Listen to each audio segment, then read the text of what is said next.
Hey guys, tonight we're wandering back into a world you think you already know. Ancient Greece. The land of gleaming white statues, wise philosophers in spotless robes, noble warriors with perfect abs, and a democracy so pure it practically glowed. It's the postcard version.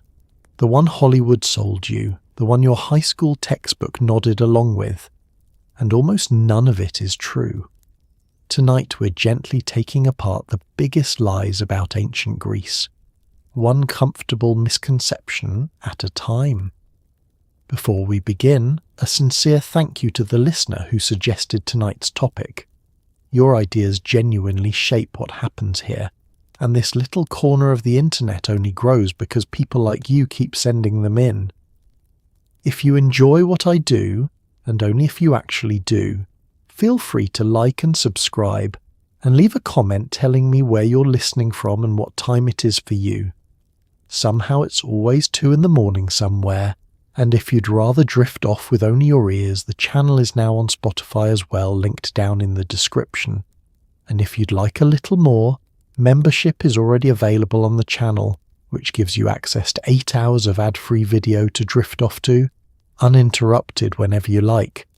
Now dim the lights, switch on a fan for that soft background hum, and get comfortable. Let's pause for a second. Have you ever wondered whether Greek statues were really that blinding shade of marble white, or whether the ancient world was secretly a lot more colourful than your imagination allows? Did every Athenian actually get a vote? Or is that just a flattering bedtime story we like to tell ourselves? Were the Spartans truly an unstoppable army of oiled six-packs? Or was that mostly good publicity? Did Socrates, the wisest man in Athens, ever write down a single word? And would you really trust a doctor whose entire medical philosophy was based on 4 mysterious fluids sloshing around inside you like a poorly sealed lunchbox? So settle in, let your shoulders drop, and let go of everything you were told. Congratulations, you've just woken up in ancient Greece, somewhere in the 5th century before the Common Era, and almost everything you thought you knew about this place is about to quietly fall apart. Let's start with a big one, the lie hiding in plain sight in every museum you've ever wandered through. Those serene white statues, all smooth stone and dignified blank stares, were never actually white. Not even close. In their prime, Greek statues were painted in loud, unapologetic colour. Bronzed skin, ruby lips, hair in gold and brown, robes in deep reds and blues, even eyelashes if the sculptor was feeling ambitious. What you think of as timeless elegance is really just the sun-bleached skeleton of what used to look like a very intense theme park. The paint simply flaked off over 2,000 years, and later admirers decided the naked stone was more tasteful. So the pure marble aesthetic you associate with ancient Greece is basically a happy accident of decay that everyone agreed to call sophistication. Picture yourself walking into a Greek temple around 400 before the Common Era. Your eyes adjust to the dim interior, and there, looming above you, stands a god rendered in eye-watering technicolor. The skin is a warm painted tan. The eyes are inlaid with coloured stone or glass so they seem to follow you. The hair gleams with actual gold leaf, and the robes are patterned in crimson, ocean blue and green, right down to tiny decorative borders you'd have to squint to see. This isn't subtle. This is a civilization that looked at a blank white surface and thought, not nearly enough happening here. To an ancient Greek, an unpainted statue would have looked unfinished, like a colouring book nobody bothered to fill in. The reason we lost all this is depressingly simple. Paint is fragile. Marble is stubborn. Over centuries of sun, rain, burial and neglect, the pigments crumbled away while the stone underneath endured. By the time these statues were dug up during the Renaissance, they'd been scrubbed clean by time, and the people admiring them assumed white was the whole point. It's like finding a faded old photograph and concluding that the 1950s happened entirely in shades of grey. And here's where it gets a little embarrassing. Later thinkers didn't just accept the white marble by accident, they fell in love with it. They built entire theories of beauty around the idea that pure, colourless stone represented restraint, reason, and classical dignity. Whole schools of art were founded on a misunderstanding. Museums proudly displayed their bleached collections. Somewhere, the original sculptors were spinning in their graves, wondering why everyone was praising them for the one thing they never did. Modern science eventually caught the lie red-handed. Using ultraviolet light and chemical analysis, researchers found faint traces of the original pigments still clinging to the surface, invisible to the naked eye, but stubbornly present. When they reconstructed what the statues actually looked like, the results were so bright, so bold, so aggressively colourful that many people found them almost tacky, which is a wonderful little irony. We spent centuries admiring these works for their tasteful purity, and the truth is they were closer to a carnival float than a minimalist sculpture. So the next time you stand before a gleaming white Greek statue and feel that hush of solemn appreciation, remember you're looking at a ghost. The real thing was louder, brighter, and far less refined than the marble lets on. It's a bit like admiring a peacock for being elegantly grey. The elegance was never the plan. Time just did the sculptor's job for him, and everyone politely agreed to call the accident a masterpiece.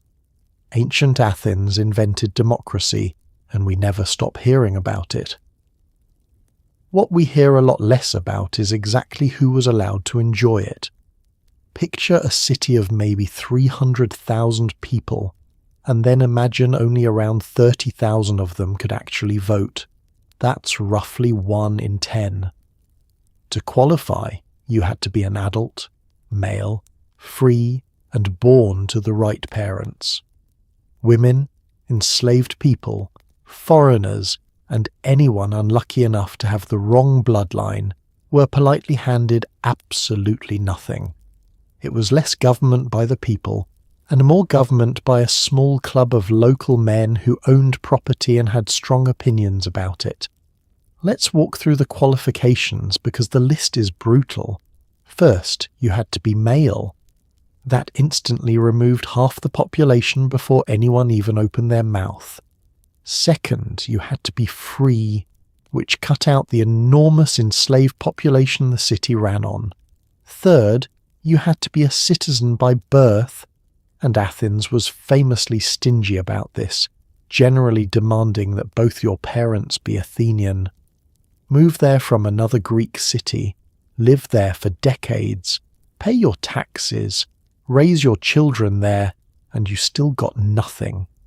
You were a metic, a resident foreigner, welcome to contribute and unwelcome to decide. Now imagine you somehow clear every hurdle. You're a free adult man with the right parents. Congratulations, you've won access to the assembly. This is where it gets almost charming. Athenian democracy was direct, meaning you didn't elect representatives to sit around debating for you. You showed up in person, on a hillside, and voted with your own raised hand alongside thousands of shouting neighbours. It's the difference between voting from your couch and being personally required to attend every single town meeting for the rest of your life, in the sun, next to a man who won't stop talking about drainage. To be fair, for its time, this was genuinely radical. Most of the ancient world was ruled by kings, tyrants, or small huddles of aristocrats who wouldn't dream of asking a farmer his opinion. Athens actually let ordinary citizens debate laws, serve on juries, and hold office, sometimes chosen by lottery, which meant a random pottery merchant might suddenly find himself running part of the government. That was a real and remarkable leap. The idea that power could belong to regular people, rather than a crown, was a spark that would echo for thousands of years. But radical is not the same as inclusive, and it's worth being honest about the gap. The gleaming word democracy, which literally means rule by the people, was in practice rule by a carefully filtered fraction of the people. The philosophy was beautiful. The guest list was tiny. It's a little like being invited to an exclusive party, showing up and discovering that the invitation only covered a specific 10% of attendees who all happen to look remarkably similar. So yes, Athens gave us one of the most influential ideas in human history, and we owe it a genuine debt. Just don't picture some sunlit paradise where everyone had a voice. Picture a modest crowd of local landowning men making enormous decisions for a vast population that had no say whatsoever. The Athenians built the blueprint for democracy, sketched the outline of something extraordinary, and then handed the pen to a very short list of people. Everyone else got to watch from outside the club and pay for the privilege.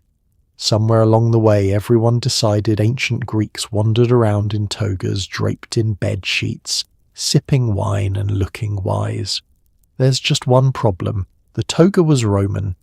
The Greeks would have found the whole thing faintly ridiculous. What they actually wore was the chiton, a simple rectangle of fabric pinned at the shoulders, often with a cloak called a hymation thrown over the top. Comfortable, practical, breezy, and absolutely not a toga. So every toga party you have ever attended, every marble statue you assumed was Greek because of the drapery, has been quietly lying to you. Let's clear up what the Greeks were really wearing. The chiton was your everyday garment, essentially a large rectangle of wool or linen folded around the body and fastened at the shoulders with pins or brooches, then belted at the waist. It could be long or short depending on who you were and what you were doing. Working men wore shorter versions so they could actually move. Over this, when it got cold, or you wanted to look respectable, you draped the hymation, a heavier cloak wrapped and slung over one shoulder. That's it. No elaborate winding, no secret folding technique passed down through generations. The toga, by contrast, was a Roman obsession, and it was a genuine ordeal. It was a massive semicircular piece of cloth, sometimes stretching several meters, that had to be wrapped and arranged around the body in a precise, fussy way that often required help to put on. You could not sprint in a toga. You could barely lift your arms in a toga. It was a garment designed to announce that you were an important Roman citizen with no manual labour to perform and plenty of time to stand still. The Greeks watching from a few centuries earlier were simply not part of this. Here's the mix-up in slow motion. Rome admired Greek culture enormously and borrowed vast amounts of it, from gods to architecture to philosophy. Later still, artists, playwrights and filmmakers blended the two civilizations into one vague ancient soup in the popular imagination. Add a marble statue, some columns, a goblet of wine and a draped robe, and audiences stopped asking which civilization they were actually looking at. The costume department made a decision, and history quietly accepted it. It's like assuming everyone in medieval Europe wore identical armour because a few movies couldn't be bothered to tell the countries apart. And the drapery on those famous statues doesn't help. When you see a serene marble figure with fabric flowing elegantly around it, your brain files it under toga because that's the word it's been trained to reach for. But look closer, and it's usually a chiton and hymation, pinned and draped in the Greek fashion, not wound in the Roman one. The clothing is a clue that most people breeze right past.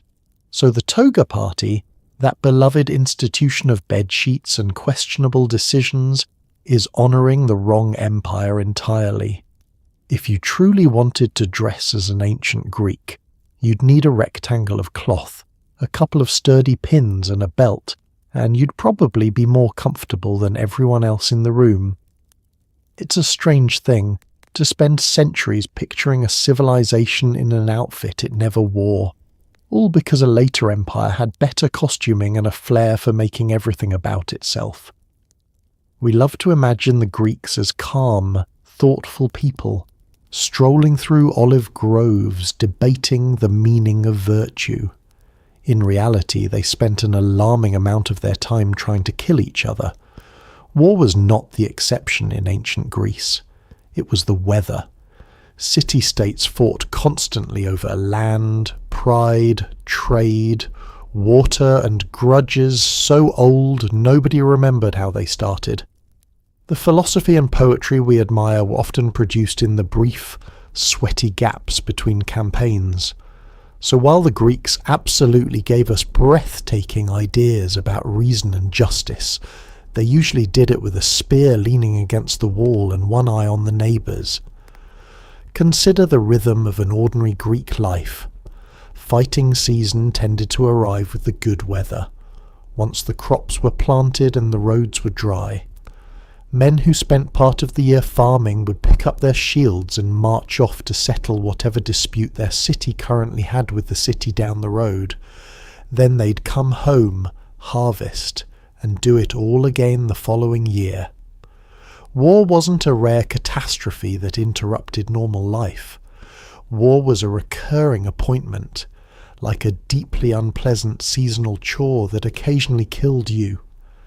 And the wars weren't always grand clashes of good against evil. Plenty were squabbles between neighbours over a strip of border farmland or an insult that got out of hand. Greek city-states were fiercely proud, fiercely independent, and fiercely convinced of their own superiority, which is a wonderful recipe for constant low-grade conflict.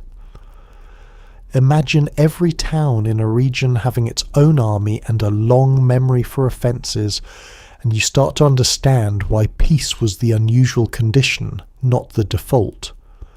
The really striking part is that the golden age of Greek thought, the era of soaring philosophy and dazzling art, unfolded right in the middle of all this bloodshed.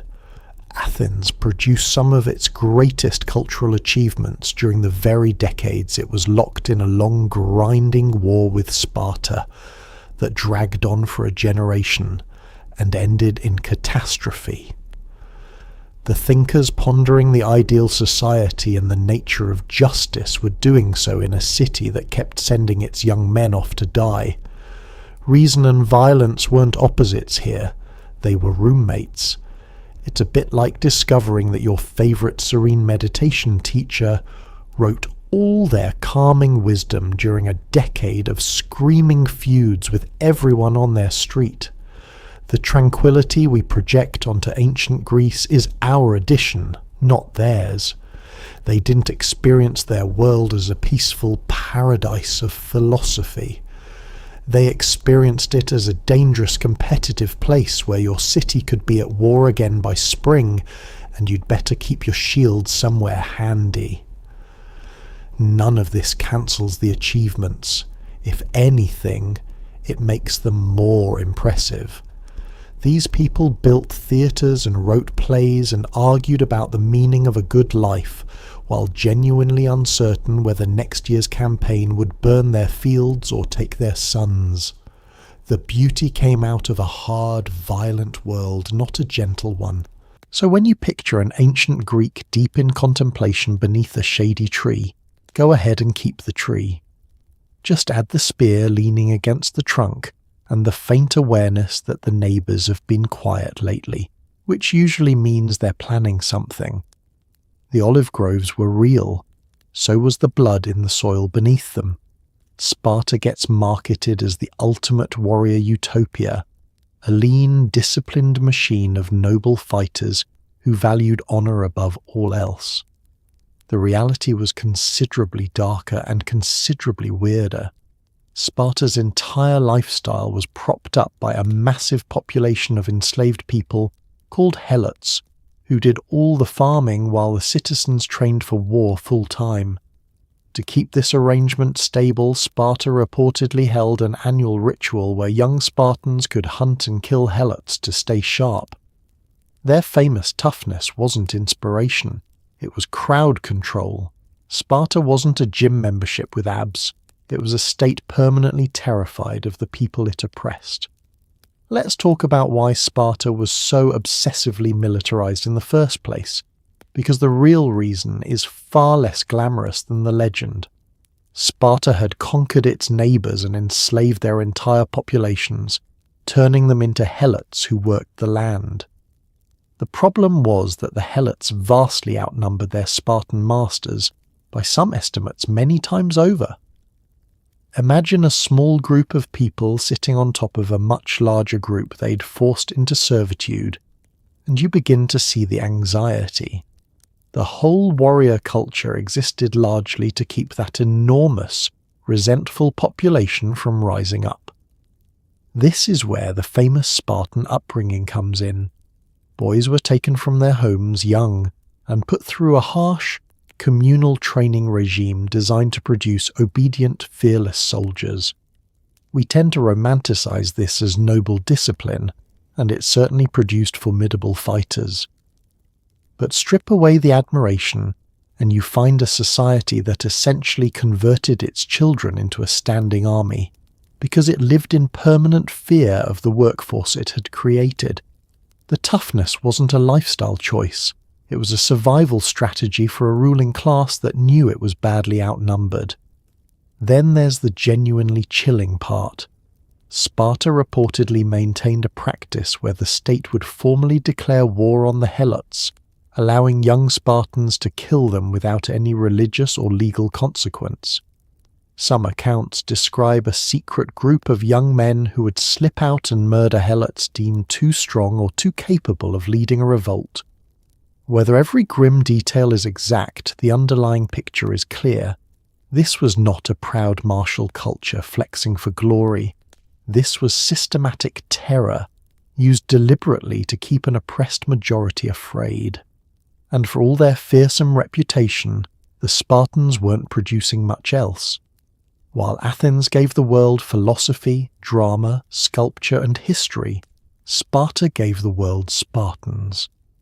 Their society was so focused on military discipline and social control that it left behind remarkably little art, literature, or thought. They were extraordinary at one thing, and they arranged their entire civilization around it, at enormous human cost, largely because they'd built a system that would collapse the moment they relaxed. So the image of Sparta as the ultimate aspirational warrior society deserves a serious second look.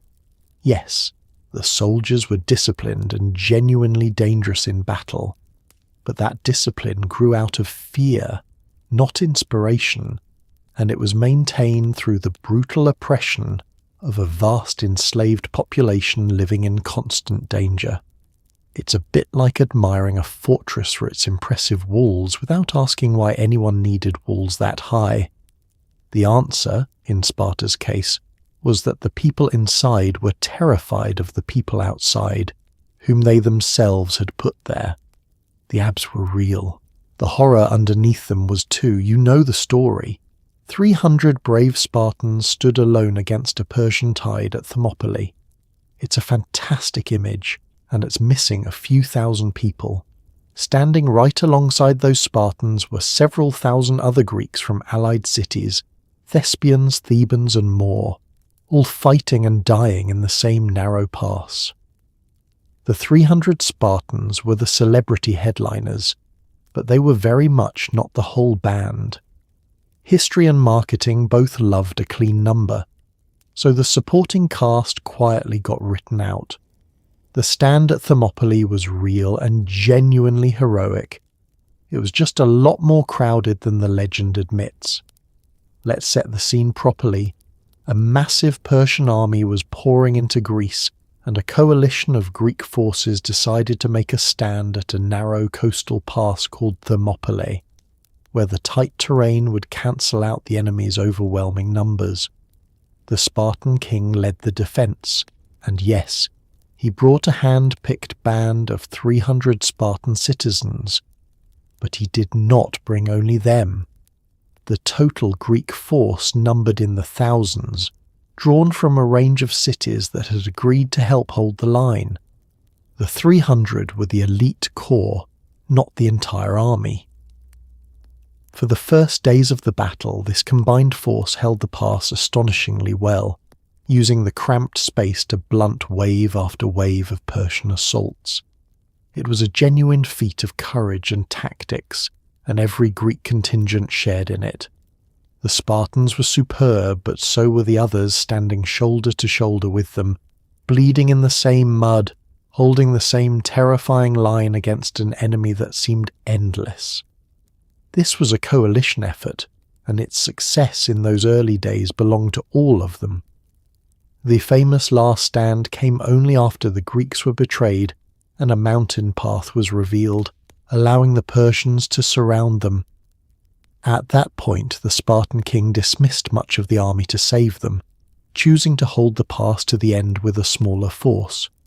Crucially, the 300 Spartans were not alone even then.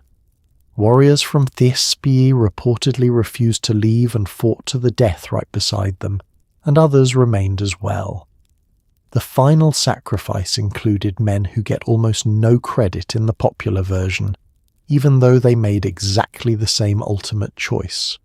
So why do we only remember the 300? Partly it's the sheer poetry of the number, small, clean and easy to build a legend around. Partly it's that Sparta had the reputation and the mystique, and the story got told and retold with them at the centre, until everyone else faded into the background. It's a bit like remembering a band solely for its lead singer, while forgetting there was an entire group producing the actual sound. The frontman gets the poster, everybody else gets left off it. None of this diminishes the Spartans, who were undeniably brave and who died holding that pass, but it does a quiet disservice to the thousands of other Greeks who stood there too, and especially to those who chose to stay and die alongside the 300 when they could have gone home. Heroism at Thermopylae was a group project, paid for by men from many cities. History just decided one city photographed better. So keep the 300 by all means, but make room in the picture for the crowd of forgotten men who held the same line and earned the same immortality, only to be edited out of the frame. Listening to how we talk about ancient Greece, you'd think the average citizen spent his mornings pondering the nature of the soul and his afternoons inventing geometry. In truth, the overwhelming majority of Greeks were farmers, labourers, potters, and fishermen whose deepest daily thought was whether the goats had gotten out again. The philosophers we quote endlessly were a tiny sliver of the population, and plenty of ordinary Greeks found them insufferable. For every Socrates asking probing questions in the marketplace, there were thousands of people just trying to sell their olives and get home. Picture the real texture of a Greek day. Most people were up at dawn, not to contemplate existence, but to tend crops, mend nets, fire pottery, haul water, or manage livestock that never fully cooperated. Life was physical, repetitive, and demanding. The land was rocky, the work was hard, and a bad harvest could mean real hunger. In that context, the luxury of sitting around all day debating abstract ideas about virtue and truth was available to a vanishingly small number of people, mostly those wealthy enough to have others doing their labour for them. That's the uncomfortable engine behind Greek philosophy, actually. Deep thinking requires free time, and free time in ancient Greece was purchased with money, and very often with the forced labour of enslaved people. The famous philosophers frequently came from comfortable backgrounds or attracted wealthy patrons and students. The ordinary farmer scratching a living out of a hillside did not have the hours to spare for extended debates about the ideal form of justice. He had a very real and pressing debate about whether there'd be enough to eat come winter. And here's the part that rarely makes it into the flattering picture.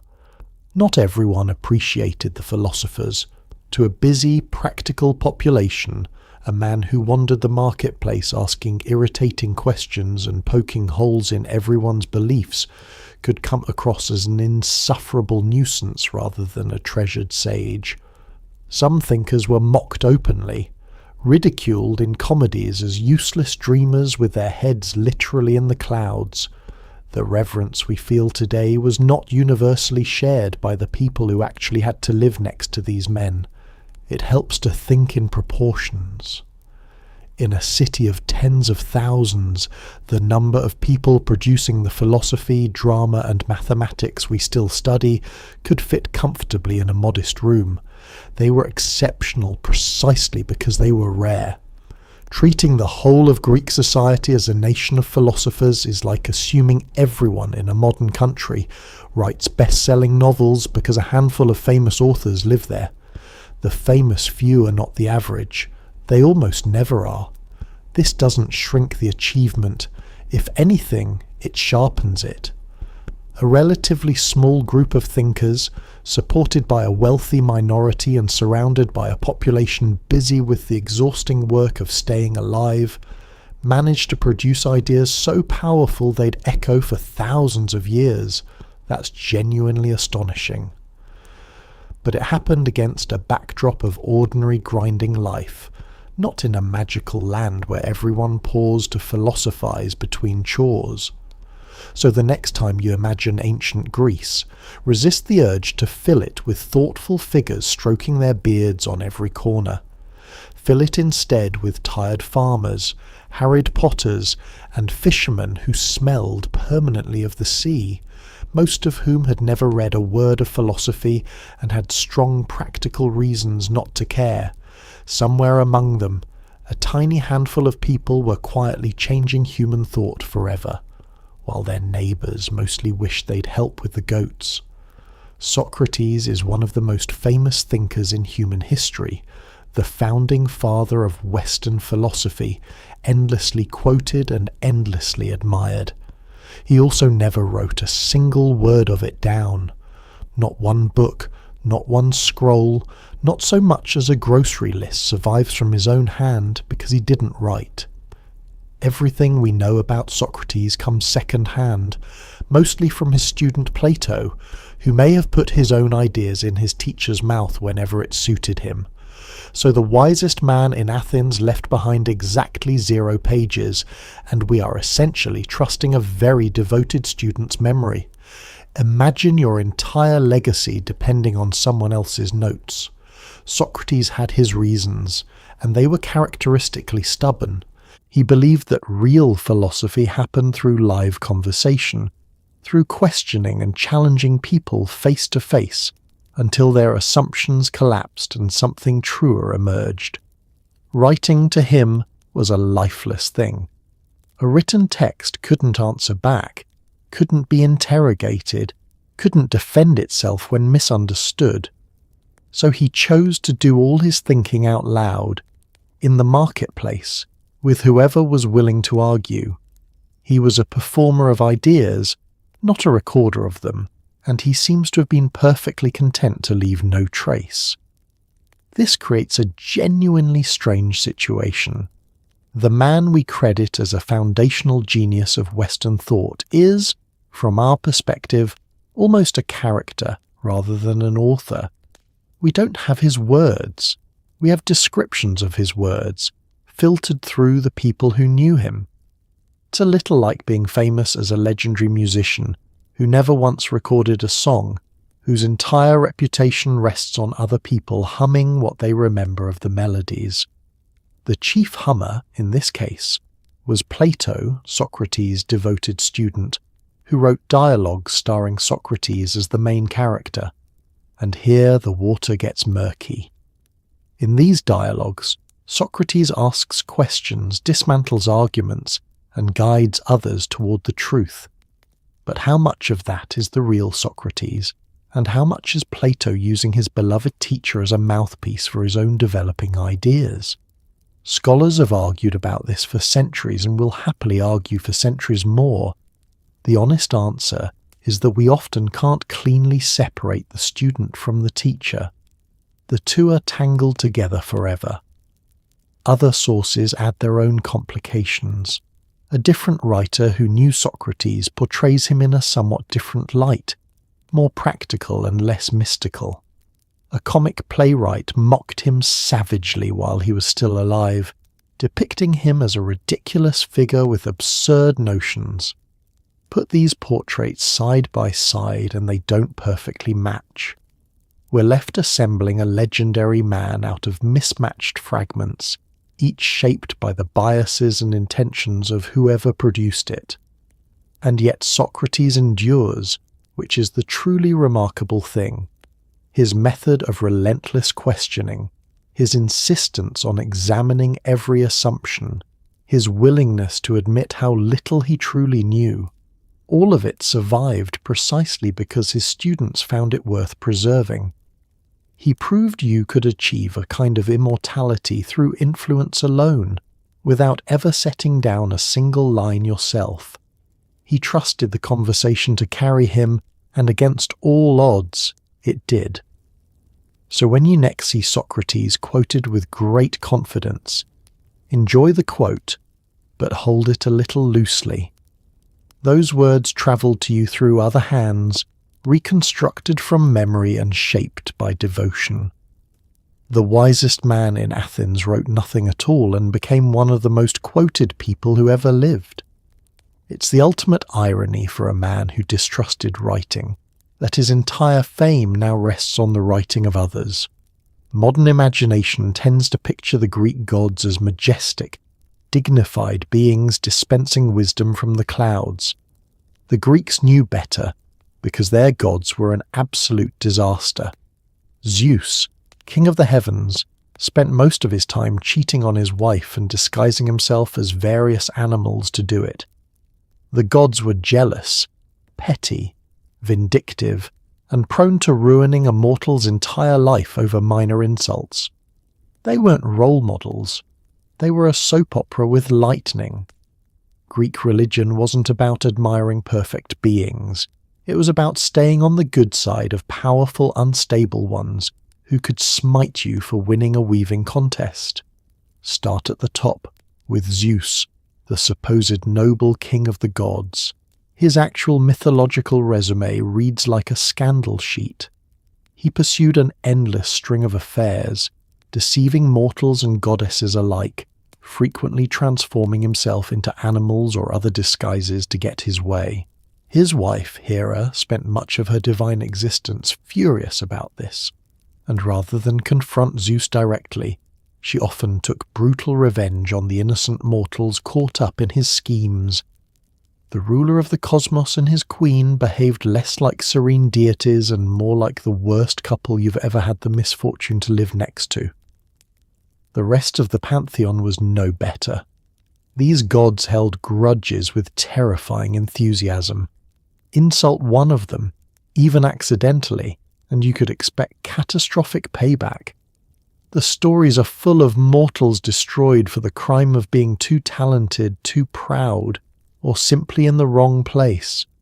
A woman who boasted that her weaving rivaled a goddess's found herself transformed as punishment. A hunter who glimpsed something he shouldn't have was turned into a stag and torn apart by his own hounds. The lesson, again and again, was that the gods were dangerous, easily offended, and wildly disproportionate in their responses. This is the key to understanding Greek religion. It was not built on love or moral admiration for perfect beings. It was built on a careful, nervous system of offerings, sacrifices, and rituals designed to keep unpredictable and powerful entities from turning their attention to you. You honored the gods the way you might handle a volatile and heavily armed neighbor, with respect, gifts, and a strong desire not to provoke them. Piety was less about devotion and more about risk management. It helps to drop the idea that these gods were meant to be good. They were meant to be powerful, and power was the point. They embodied the forces of a chaotic world, the storms, the sea, war, love, the harvest, and those forces were neither kind nor fair. A Greek didn't expect the gods to be just any more than they expected the ocean to be just. You simply hoped it stayed calm and made offerings in case it didn't. There's something almost refreshing about this honesty. Greek myth doesn't pretend the universe is run by flawless, loving guardians. It presents divine power as messy, jealous, and frequently unfair, which, if you look around, is a fairly accurate description of how the world often feels. The gods behaved badly because the Greeks were using them to explain a world that behaved badly. Their squabbles and cruelties were a way of making sense of a life full of undeserved fortune and undeserved disaster. So set aside the image of dignified figures dispensing wisdom from marble thrones. Picture instead an enormous, dysfunctional family with cosmic powers and no impulse control, whose feuds spilled down onto the mortals below. The Greeks worshipped them not because they were good, but because they were there, and because it was extremely unwise to do otherwise. The Trojan horse is one of the most famous tricks in all of history, a giant wooden horse smuggling soldiers into a doomed city. It's also something historians treat with a very raised eyebrow. The story comes to us through poetry and legend, written down long after the events it describes may or may not have happened. There is no solid archaeological evidence of an actual enormous horse, and plenty of scholars suspect it with a metaphor, perhaps for a siege engine or an earthquake. So the image burned into your brain since childhood might be a beautiful poetic invention. The Greeks were excellent storytellers, and this may have been their finest bit of fiction. Let's revisit the tale as it's usually told. After a long and fruitless siege of the city of Troy, the Greeks supposedly pretended to give up, sailing away and leaving behind a massive wooden horse as an apparent offering.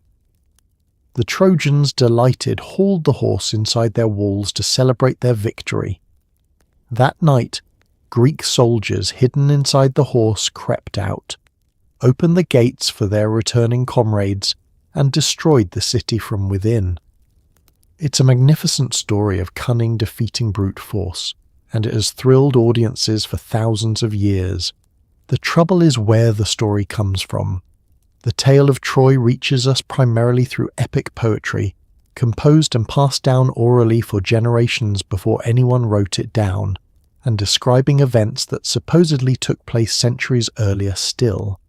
That's an enormous gap, and oral tradition tends to embellish, dramatize, and reshape events into satisfying narratives.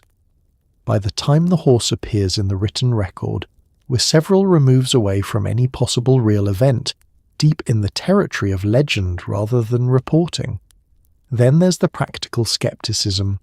A wooden horse large enough to conceal a squad of armed soldiers, wheeled up to a fortified city, and cheerfully dragged inside by the very people under siege, is a lot to accept at face value.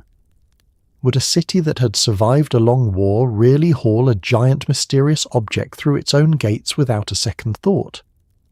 Some scholars think not, and have looked for what the horse might really represent if it wasn't a literal horse at all. Several intriguing theories have emerged. One suggests the horse was a poetic stand-in for a siege engine, a wheeled device for battering walls, which later storytellers may have transformed into a memorable image. Another points out that the horse was associated with the god of the sea and earthquakes, and wonders whether the story preserves a distorted memory of an earthquake that breached the city's defences, later dressed up as a clever trick. In this reading, the wooden horse is symbolism, not carpentry. We should be careful here, because the underlying war may contain a kernel of truth. Archaeologists have excavated a real ancient city widely identified with Troy, and it shows signs of destruction and rebuilding over the ages. Something happened there. Cities were besieged and fell. But a genuine historical conflict is a very different thing from a specific hollow horse full of hiding soldiers. The setting can be partly real, while the most famous detail remains pure invention. So the Trojan horse may be less a historical event than a brilliant piece of storytelling, a symbol of the danger of accepting gift from enemies, polished over centuries into an unforgettable scene. And honestly, that might be more impressive than the literal version. The Greeks didn't just win a war, they crafted a tale so compelling that thousands of years later, people still picture that horse rolling through the gates, entirely convinced it was real. That's not military genius. That's storytelling genius, and it conquered far more than one city. The Greeks are often praised as the founders of rational medicine, and there's some truth buried in there. But if you actually got sick in ancient Greece, you'd want to lower your expectations immediately. The dominant theory held that your health depended on 4 fluids called humours: blood, phlegm, yellow bile, and black bile, all needing to stay in perfect balance. Feeling unwell usually meant a doctor deciding you had too much of one, and helpfully draining some out of you. Treatments involved bloodletting, questionable herbs, and a great deal of confident guessing. Greek medicine was a genuine step forward. It was also several centuries away from being anything you'd want performed on your body. Let's give credit where it's due first, because the Greeks did something genuinely important. They began insisting that illness had natural causes rather than being punishment sent by angry gods. That shift, from blaming the divine to looking for physical explanations, was a quiet revolution. Greek physicians observed patients, kept notes, and tried to reason their way toward understanding the body. In a world where disease was often treated as a curse, the idea that a fever might have an ordinary investigable cause was a real intellectual leap forward. The problem is what they actually concluded. Lacking any way to see inside a living body or understand germs, they built an elaborate theory around those 4 humours. The idea was that a healthy person kept all 4 in harmonious balance, and sickness meant one had run wild. Too much blood, and you were feverish. Too much black bile, and you were melancholy. The whole system was internally logical, elegantly organised, and almost entirely wrong. It was a beautiful map of a territory that didn't exist. Because the theory was wrong, the treatments were often worse than the diseases. If sickness meant an excess of some fluid, the obvious cure was to remove it. Enter bloodletting, the practice of deliberately draining a patient's blood to restore balance. Picture feeling weak and feverish, dragging yourself to a physician, and having his solution be to make you lose blood you desperately needed. It's a bit like responding to a low phone battery by deleting your files. The logic is confident, and the result is a patient who is now weaker and no closer to recovery. The rest of the toolkit was a mixed bag. There were genuine herbal remedies, some of which had real effects, alongside plenty that did nothing or actively harmed. There were dietary regimens, purges intended to flush out the offending humour, and treatments that range from harmless to alarming. A great deal depended on the individual physician's judgment, which is a polite way of saying a great deal depended on educated guessing. Some Greek doctors were careful, observant, and genuinely helpful within their limits. Others were essentially performing confident improvisation on frightened people, and yet the humoral theory proved astonishingly durable, which is the truly wild part. This framework, built without any accurate understanding of the body, went on to dominate Western medicine for many centuries afterward. Long after the Greeks were gone, doctors were still balancing humours and reaching for the bloodletting tools. A theory born from ancient guesswork outlived empires, precisely because it was tidy and satisfying, and no one had a better one yet. So, the birthplace of rational medicine was also the birthplace of a wonderfully organised misunderstanding of how bodies work. The Greeks deserve real credit for daring to seek natural explanations, for observing and recording and reasoning. They just happened to reason their way to the wrong answer and then hand it down for generations. If you ever find yourself romanticising ancient healthcare, picture the physician approaching with his blade and his theory of fluids, entirely certain he's helping, and be very grateful for the modern pharmacy down the street. Every surviving statue suggests the ancient Greeks were all impossibly fit, symmetrical, and glowing with youthful perfection. This is a bit like assuming everyone today looks like an airbrushed magazine cover. Greek sculpture depicted idealized bodies on purpose, a vision of divine perfection, not a documentary of the local population. Real Greeks came in every shape, dealt with bad teeth, poor diets, hard labour, and all the ordinary wear of a difficult era.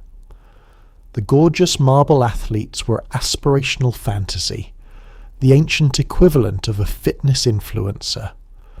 The actual person selling you fish at the market looked nothing like the sculpture in the temple, and that was completely normal. Understand what Greek sculptors were actually trying to do. They weren't documenting real people. They were chasing an ideal, a mathematical vision of perfect proportion and balance that represented gods, heroes, and the very concept of human excellence. The statues were meant to inspire awe, to show humanity at its most flawless and divine. Accuracy to the average body was never the goal.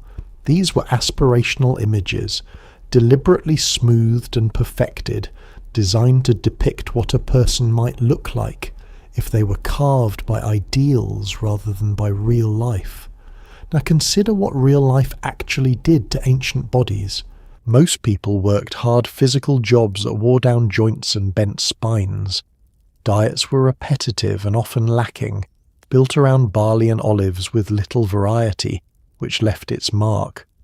Dental care essentially didn't exist, so teeth were frequently in rough condition. Disease, injury, and the general hardship of the era left scars, both literal and otherwise. The average Greek walking through the marketplace was weathered, uneven, and thoroughly human, nothing like the serene marble figure in the nearby temple. The gap between the statue and the citizen was enormous, and everyone at the time understood it. Nobody looked at a sculpture of a god and thought it was a realistic portrait of their neighbour. It's the same instinct that produces heavily edited images today. Flawless faces and impossible physiques that everyone knows, on some level, don't reflect how actual people look when they roll out of bed. The Greeks were making idealized art, and idealized has always meant distant from reality. There's a real irony in how this misleads us across the centuries. We look back at Greek civilization through its most polished artistic output, the surviving statues and idealized images, and we quietly conclude that these people must have been extraordinarily beautiful. But we're being fooled by a highlight reel. It's as if a future civilization judged our entire era by looking only at retouched advertisements and glamorous film stars, and concluded we were all impossibly gorgeous. The ordinary, unedited majority simply didn't get carved in marble. This matters because it shapes a fantasy version of the past, a golden age populated by golden people. The reality is more relatable and, frankly, more interesting. Ancient Greece was full of ordinary-looking human beings, with all the imperfections that come with a hard life in a difficult time. The stunning statues were their aspiration, not their mirror, a vision of what they admired rather than what they saw when they looked around. So the next time a flawless Greek statue makes you feel a little inadequate, remember it was never meant to represent a real person. It was the ancient version of an impossibly filtered image, an ideal deliberately unattainable by actual humans. The people who made it went home to bodies just as tired, worn, and imperfect as anyone's. They stared up at perfection in the temple, and then walked back to real life. Exactly like we scroll past perfection on a screen, and then set the phone down. The beautiful lie is very old, and we're still falling for it. When we say ancient Greece, we tend to imagine a single unified nation with one flag, one leader, and one shared national spirit. There was no such thing. Greece was a scattered collection of hundreds of fiercely independent city-states, each with its own government, its own army, its own laws, and its own strong sense of superiority over the others. Athens and Sparta weren't rival provinces. They were essentially rival nations who occasionally teamed up and more often went to war. Calling them all Greek is like grouping a continent of squabbling countries under one label, because they happen to share a language. Unity was the exception, not the rule. The basic unit of Greek life was the city-state, a single city and its surrounding countryside operating as an entirely self-contained political world. Each one governed itself, made its own decisions, raised its own soldiers, and answered to no higher Greek authority, because no higher Greek authority existed. There was no capital of Greece, no king of all the Greeks, no central government issuing laws for everyone. There were just hundreds of these independent little worlds dotting the mainland, the islands, and coastlines far beyond, each convinced of its own importance. And they were profoundly different from one another. Athens developed its famous democracy, where citizens voted directly on matters of state.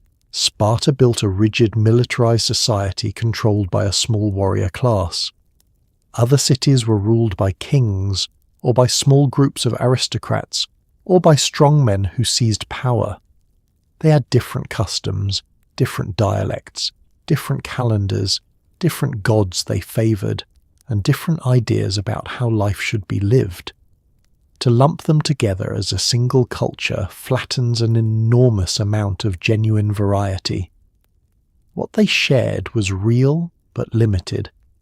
They spoke versions of the same language, worshipped broadly the same gods, and recognized one another as Greek in contrast to the foreign peoples around them. They gathered for shared religious festivals and athletic competitions. But this loose common identity did not translate into political unity, any more than sharing a language makes separate modern nations into one country. When it came to power, land, and pride, they treated each other as rivals, and frequently as enemies. The wars between them were not minor. Greek city-states fought each other constantly and sometimes catastrophically. The most famous example saw Athens and Sparta lead opposing coalitions in a long, devastating conflict that pulled in cities across the Greek world and left lasting scars. These weren't friendly disagreements between members of one nation. They were full wars between independent powers, complete with shifting alliances, betrayals, and the kind of bitter hatred that only close neighbours can really manage. They did occasionally unite, and those moments stand out precisely because they were rare. When a massive foreign invasion threatened them all, a number of city-states banded together to face the common danger, setting aside their feuds for survival. But even these alliances were fragile, temporary, and riddled with mutual suspicion. The moment the external threat faded, the old rivalries came roaring back. Cooperation was an emergency measure, not a natural state. So the tidy image of ancient Greece as one proud nation is a convenience we've imposed on a much messier reality. Picture instead a fractious patchwork of independent cities, each fiercely protective of its freedom, each certain it was the best, and most of them perfectly willing to go to war with the others over land or honour. They were Greek the way separate countries on a continent might share a broad heritage while remaining entirely distinct. The unity exists mostly in our textbooks, imposed long after the fact on a people who spent much of their history fighting among themselves. We're told the ancient Olympics were a celebration of pure amateur spirit, athletes competing only for honour and a humble crown of leaves. The reality was a lot more commercial. Top athletes were effectively professionals, and winning brought serious rewards back home: cash prizes, free meals for life, tax breaks, statues, and celebrity status. Cities recruited champions the way modern teams poach star players. The olive wreath was symbolic, but the real payoff was fame and a very comfortable lifestyle. The noble amateur ideal we associate with the Olympics was mostly invented much later. The ancient version was closer to lucrative sports business with better weather. Start with a wreath, since it's the heart of the myth. Yes, the official prize handed to an Olympic victor at the Games themselves was a simple crown of olive leaves. It carried immense prestige, and that prestige was genuine. But the wreath was the beginning of the rewards, not the end. What waited for a champion back in his home city was an entirely different order of compensation, and it was substantial enough to change a man's life completely. Consider the perks. Victorious athletes could return home to cash payments, sometimes enormous ones, along with practical privileges that stretch for years. Some were granted free meals at public expense for the rest of their lives, effectively a lifelong salary in food. Others received exemptions from taxes or civic duties, prime seats at public events, and the erection of statues in their honour. A great champion could become genuinely wealthy and permanently famous, set up for life on the strength of athletic triumph. This was not amateur sport. This was a career. Because the rewards were so rich, the athletes trained accordingly.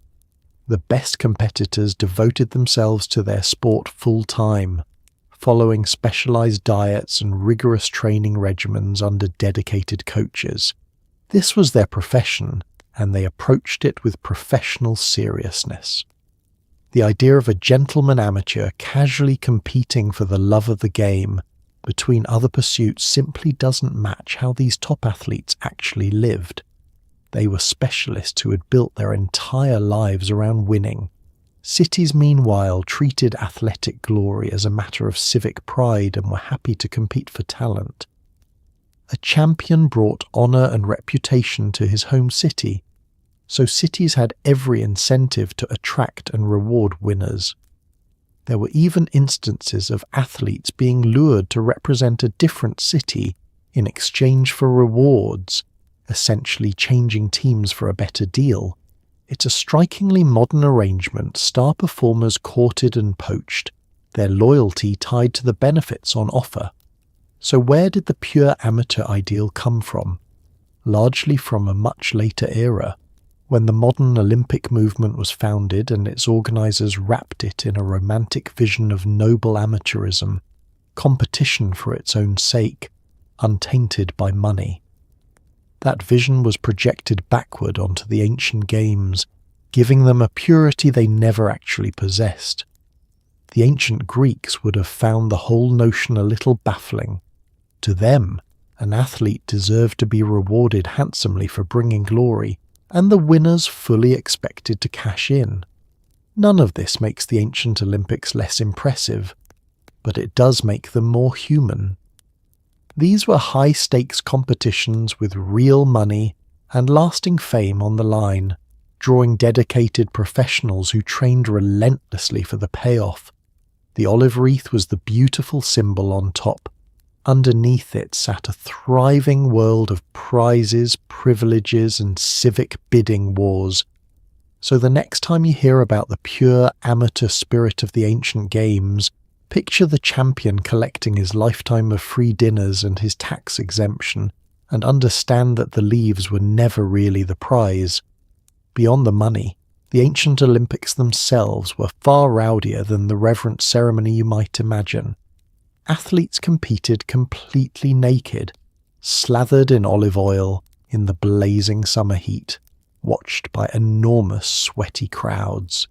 Events included brutal combat sports where fighters were permitted to do nearly anything short of biting and eye gouging, and even those rules were loosely enforced. Cheating happened, bribery happened, and losers sometimes went home in disgrace so deep they'd rather not have competed. There were no medals for participation and no gentle sportsmanship speeches. The ancient games were loud, violent, and gloriously chaotic, more sweaty spectacle than solemn tradition. Begin with the most striking detail. Athletes competed nude. The word for the place they trained even relates to the idea of exercising naked, and this was simply how it was done. Picture the scene under the fierce summer sun, bodies oiled up and gleaming, dust clinging to sweat-slicked skin, and enormous crowds packed in to watch.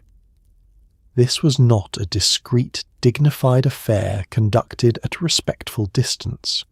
It was intensely physical, deeply unprivate, and, in the heat of a Greek summer, undoubtedly pungent. The setting itself was far from comfortable.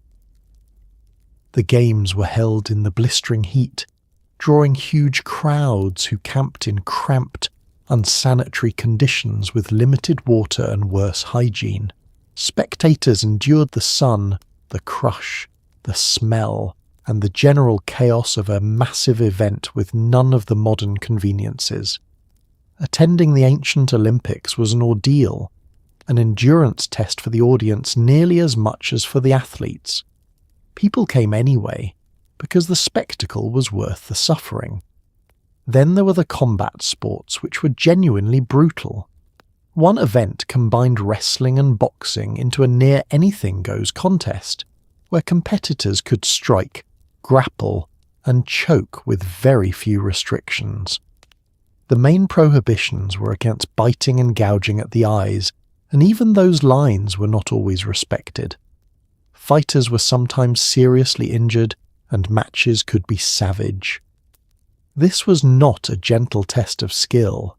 It was a raw, dangerous contest that could leave men broken, all performed before a roaring crowd hungry for exactly that, and the noble sporting conduct we imagine, frequently absent. Cheating was a real and recurring problem. Athletes were caught bribing opponents or breaking rules, and cities took the integrity of the games seriously enough to punish offenders. Those caught cheating could be fined, and the money was sometimes used to erect statues as public monuments to their shame, inscribed to warn others. The very existence of these punishments tells you cheating happened often enough to require a system for dealing with it. The purity of competition was an ideal, not a guarantee. Losing carried its own weight too. In a culture that prized victory intensely, defeat could be humiliating. There were no consolation prizes, no celebration of merely having participated. A losing athlete might slink home in genuine disgrace, having brought no glory to himself or his city. The stakes were high, and the sympathy was low. You went to win, and if you didn't, the crowd and your community were not especially interested in comforting you. So set aside the image of solemn, white-clad dignity and reverent hush. The ancient Olympics were hot, crowded, smelly, and frequently violent, a raucous festival of naked, oiled athletes, brutal contests, cheating scandals, and crowds that had travelled far and suffered much to be entertained.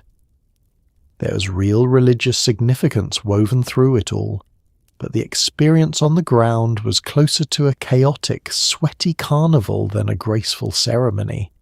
It was thrilling and human, and more than a little unhinged, which honestly makes it far more interesting than the polished version we've inherited. The Oracle of Delphi was the most respected prophetess in the Greek world, consulted by kings and generals before major decisions. What actually happened there was considerably stranger. A priestess would sit over a chasm in the temple, possibly breathing in gases rising from the earth below, and deliver her prophecies in a trance. Some modern researchers suspect those fumes were genuinely intoxicating, which would explain a lot. Worse, her answers were famously vague, so cleverly ambiguous they'd be true no matter what happened. If a prediction went wrong, that only meant you'd interpreted it incorrectly. The oracle wasn't wrong, the oracle was simply unbeatable. Understand first just how much authority this figure held. The oracle at Delphi was regarded as a direct channel to the god Apollo, and her pronouncements carried immense weight across the entire Greek world. Powerful men travelled great distances and paid handsomely to pose their questions. Cities consulted her before founding colonies. Generals sought her guidance before going to war. Kings asked whether their ambitions were blessed. This was not a fringe superstition. It was the most prestigious source of divine guidance in Greek civilization, and its influence shaped enormous decisions. Now consider the mechanics of how the prophecies were produced. The priestess seated in the depths of the temple would enter a trance state and deliver Apollo's words, sometimes in a form that had to be interpreted by attending priests. For centuries there was debate about what actually induced this altered state. Ancient sources spoke of vapours rising from a chasm beneath the temple, and modern researchers have investigated whether gases seeping from the geology below could have produced genuinely intoxicating effects. If so, the divine inspiration may have had a very physical explanation rising up through the rocks. But the truly ingenious part wasn't the trance, it was the wording. The oracle became legendary for delivering answers so ambiguous that they could be read multiple ways, and crucially would seem correct no matter how events unfolded. The most famous example involves a king who asked whether he should attack a rival empire, and was told that if he did, he would destroy a great empire. Encouraged, he attacked, and a great empire was indeed destroyed. His own. The prophecy was technically flawless. He simply assumed it meant the empire he wanted to fall. This was the genius of the system, and it was essentially unbeatable. Ambiguous prophecies cannot fail. If events matched one interpretation, the oracle was proven right. If they matched another, the oracle was still right, and the questioner had simply misunderstood the divine wisdom. The burden of any error fell entirely on the mortal, never on the prophecy. It's a bit like a fortune teller who only ever makes predictions vague enough to fit any outcome, then takes credit whenever anything happens. Whether the priests were consciously crafting these clever ambiguities, or genuinely believed they were transmitting divine truth, is a question we can't fully answer. Probably it was a mixture. The institution was ancient, revered, and deeply woven into Greek belief, and the people running it may well have trusted in it as much as those who came to consult it. But functionally, the result was a source of prophecy that could never be conclusively proven wrong, which is an extraordinarily durable position to occupy. So the all-knowing Oracle of Delphi was less a reliable window into the future, and more a masterclass in unfalsifiable wisdom, possibly delivered by a priestess under the influence of gases from the earth, wrapped in language slippery enough to survive any outcome. Kings and generals staked their fates on her words, and her reputation endured precisely because those words could never quite be pinned down. It was the perfect prophecy machine. It told you something profound, and left you entirely responsible for whatever it turned out to mean. It's tempting to imagine the glory of ancient Greece as the product of free, noble citizens building a golden civilization with their own hands. In truth, That civilization rested almost entirely on the backs of enslaved people. Enslaved workers laboured in the mines, the fields, the homes and the workshops, freeing citizens to spend their days on politics, philosophy and art. In some cities, the enslaved population rivaled or outnumbered the free one. The leisure that produced all those famous ideas was purchased with the forced labour of people we conveniently leave out of the story. The Greek miracle was real, and it was never free. Let's be clear about the scale, because it was vast. Slavery was not a marginal feature of Greek society, a small unpleasant footnote to an otherwise noble civilization. It was foundational. Enslaved people were everywhere and did nearly everything. They worked the fields that grew the food, laboured in the workshops that produced the goods, staffed the homes of citizens, and toiled in the mines under horrific conditions. An enormous share of the actual work that kept the society running was performed by people who had no freedom and no choice. This is directly connected to the achievements we admire. Remember the leisure required for philosophy, art and politics. That leisure came from somewhere. Citizens were free to spend their days debating in the assembly, attending the theatre, and pondering the nature of justice precisely because other people were doing the exhausting physical labour that sustained daily life. The famous Greek freedom to think was built on the forced labour of the unfree.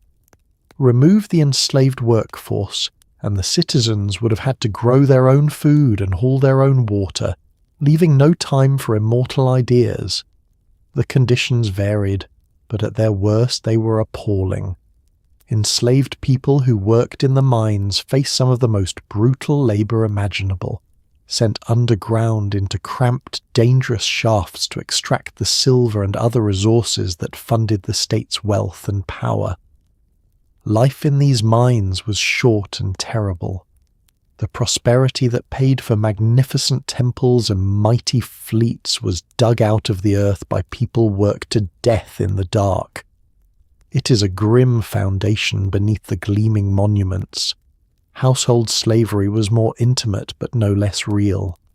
Many citizen families owned enslaved people who cooked, cleaned, cared for children, and performed the endless labour of running a home. These individuals lived in close proximity to the families they served, yet remained property, without rights or freedom. Their labour made the comfortable citizen lifestyle possible, and their presence was so ordinary that it barely warranted comment. That ordinariness is part of what makes it so easy to overlook when we look back. The numbers in some places are staggering. In certain cities, the enslaved population may have equalled or exceeded the free population. This means that in imagining ancient Greece, we should picture a society where a huge portion of the people present had no freedom at all, whose forced labour underpinned everything the free citizens accomplished. The Golden Age had a vast, silent majority whose suffering rarely makes it into the admiring accounts. So the story of noble free citizens building civilization with their own hands needs honest correction. They built it largely with other people's hands, hands that belonged to the enslaved and received nothing in return but bondage. This doesn't erase the genuine brilliance of Greek thought and art. But it does demand we remember the full picture, the enormous human cost quietly holding up the marble columns. The Greek miracle was extraordinary, and it was real, and it was paid for in the stolen lives and labour of people. History has been far too willing to forget. The image of the empowered, independent Greek woman moving freely through the sunlit city is a lovely one and, for most women, completely false. Respectable women in places like Athens spent much of their lives confined to the home, expected to manage the household, raise children, and stay out of public affairs entirely. They couldn't vote, couldn't own significant property in their own name, and often couldn't even go to the market without a male escort. Their fathers arranged their marriages, and their husbands controlled their lives. There were original exceptions and rare, powerful figures, but the everyday reality for Greek women was less freedom and more supervised endurance. Consider the shape of a respectable woman's life in a place like Athens. From birth, her path was largely determined by others. As a girl, she was under the authority of her father. As a woman, she passed to the authority of her husband, chosen for her rather than by her, often when she was very young and he was considerably older. Marriage was an arrangement between men, a matter of alliances and property, and her own preferences were not a central concern. She moved from one man's control to another's with little say in the transition. Once married, her world was expected to be the home. A respectable woman's proper domain was the household, where she managed domestic affairs, oversaw any enslaved workers, and raised the children. Public life, the world of politics, debate, and civic activity that we so admire in Athens, was closed to her entirely. She could not vote or participate in the assembly. The famous democracy that gets celebrated so endlessly simply did not include her. Half the population was governed by decisions it had no voice in making. Her legal and economic position was similarly constrained. Women generally could not own significant property in their own right or conduct major transactions independently. Their financial affairs were handled by a male guardian, whether father, husband, or another male relative. A woman was, in many practical respects, treated as a perpetual dependent, never fully an independent agent in her own life. The idea of a woman freely managing her own wealth and destiny ran counter to how the society was structured. Even movement was restricted. Respectable women were expected to remain largely out of public view, and venturing out often required a male escort or a proper reason. The marketplace, the streets, the public spaces where civic life unfolded were male domains where a woman's unaccompanied presence could raise eyebrows. This wasn't universal in every moment or every household, and poorer women who had to work naturally moved about more out of necessity. But the ideal held up for respectable women was one of seclusion and supervision. It's worth noting the exceptions because they existed. Different Greek cities treated women differently, and in some, women had noticeably more freedom and public presence than in strict Athens. There were also rare individual women of unusual influence, and certain religious roles gave some women public importance and respect. These exceptions are real and worth remembering. But they were exactly that, exceptions, standing out against a general backdrop of restriction rather than representing the common experience. So the fantasy of the free, independent Greek woman strolling confidently through public life belongs mostly to imagination. The typical respectable woman lived a constrained existence, her marriage arranged, her property controlled, her voice excluded from the celebrated democracy, her movements watched. She endured, managed, and raised the next generation, largely out of sight of the history that would later lavish praise on her city. When we admire the freedom of ancient Greece, we should remember it was a freedom carefully reserved for some, and that the women living alongside those free citizens experienced something very different. Atlantis, the magnificent lost civilization swallowed by the sea, has launched 1,000 documentaries and conspiracy theories. Here's the awkward truth. The only ancient source for Atlantis is Plato, who invented it as a teaching device in a couple of his philosophical dialogues. It was a thought experiment, a fictional example built to make a point about ideal societies and their downfall. Plato was not reporting the news. He was writing a parable, Everyone who has spent decades searching the ocean floor for the real Atlantis is essentially hunting for a location a philosopher made up to win an argument. It sank because it never floated. Let's trace where Atlantis actually comes from, because the trail is remarkably short. The entire legend originates with the philosopher Plato, appearing in a pair of his written dialogues and essentially nowhere credible before him. There is no older tradition, no independent ancient record, no separate source describing this grand sunken empire. It springs, fully formed, from the pen of a single thinker with a particular philosophical agenda.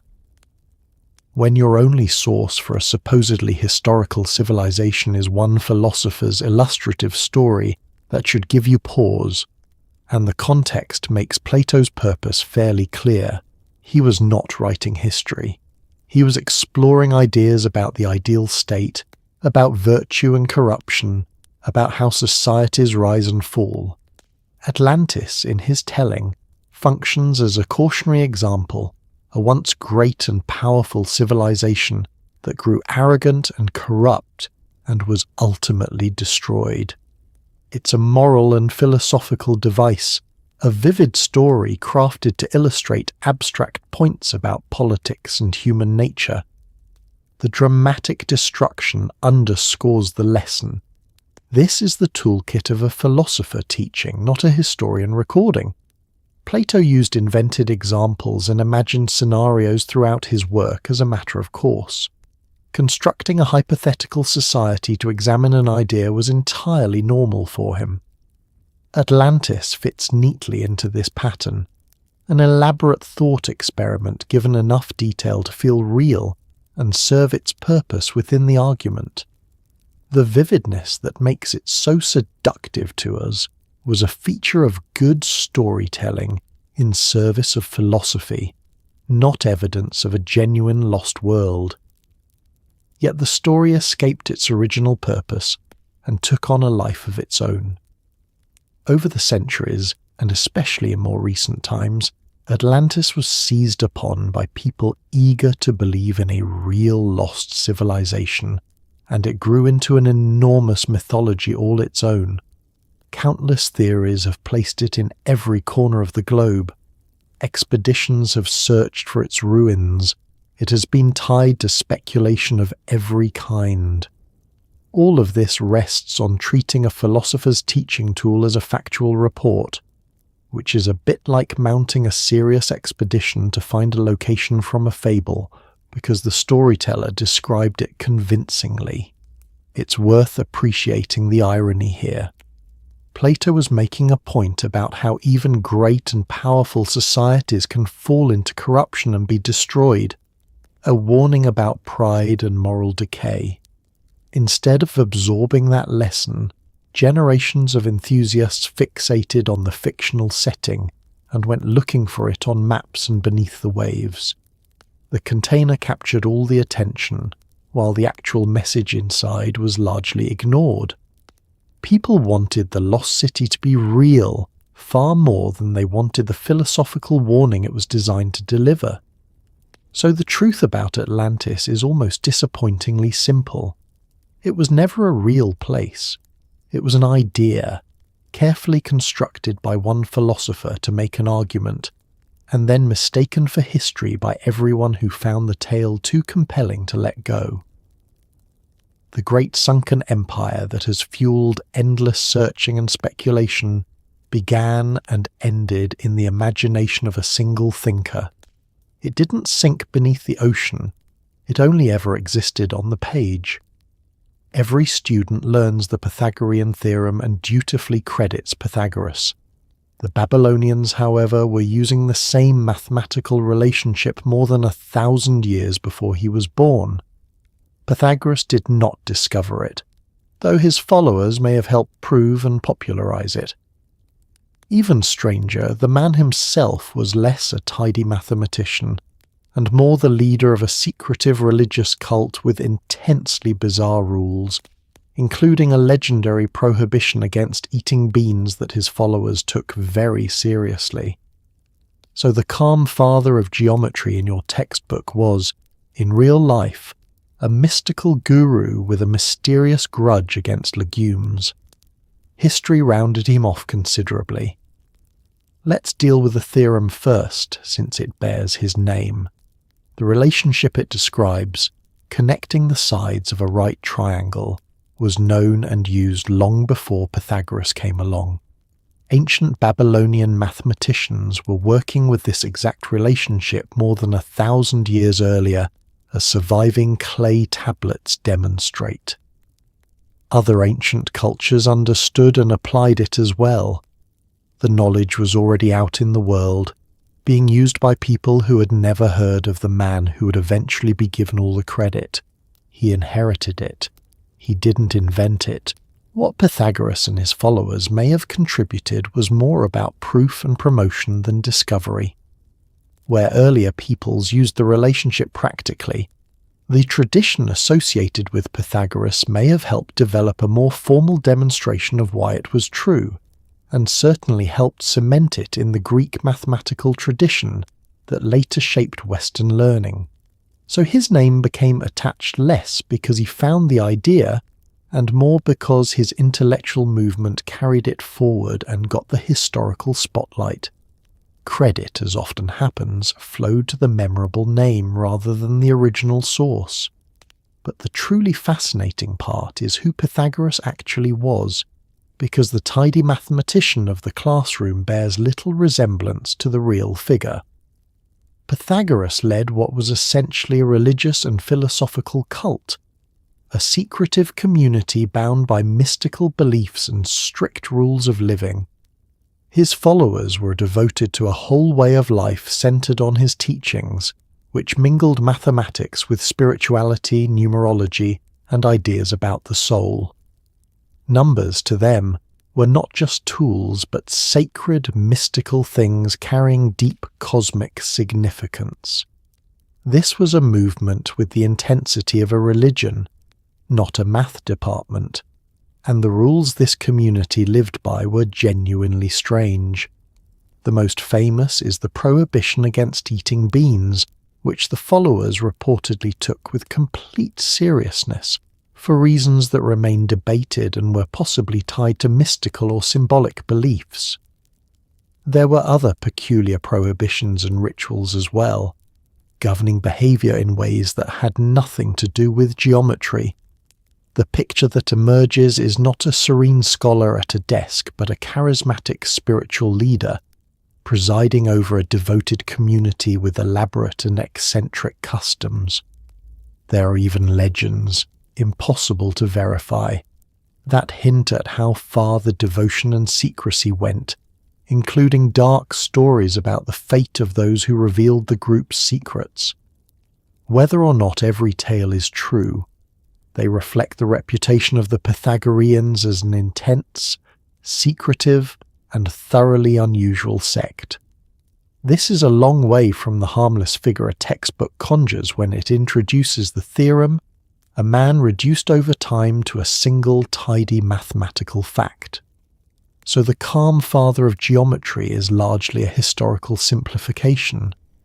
The real Pythagoras didn't discover the theorem that bears his name, which was known long before him, and far from being a sober mathematician, he was a mystical cult leader with sacred numbers, secretive followers, and an infamous ban on beans.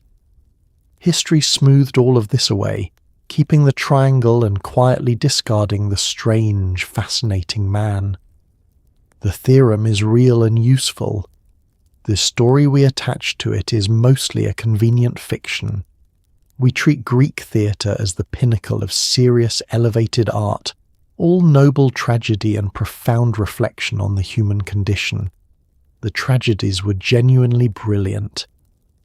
But Greek theatre also included wildly crude comedies packed with fart jokes, sexual humour, giant costumes, and vicious personal mockery of real living politicians sitting in the audience.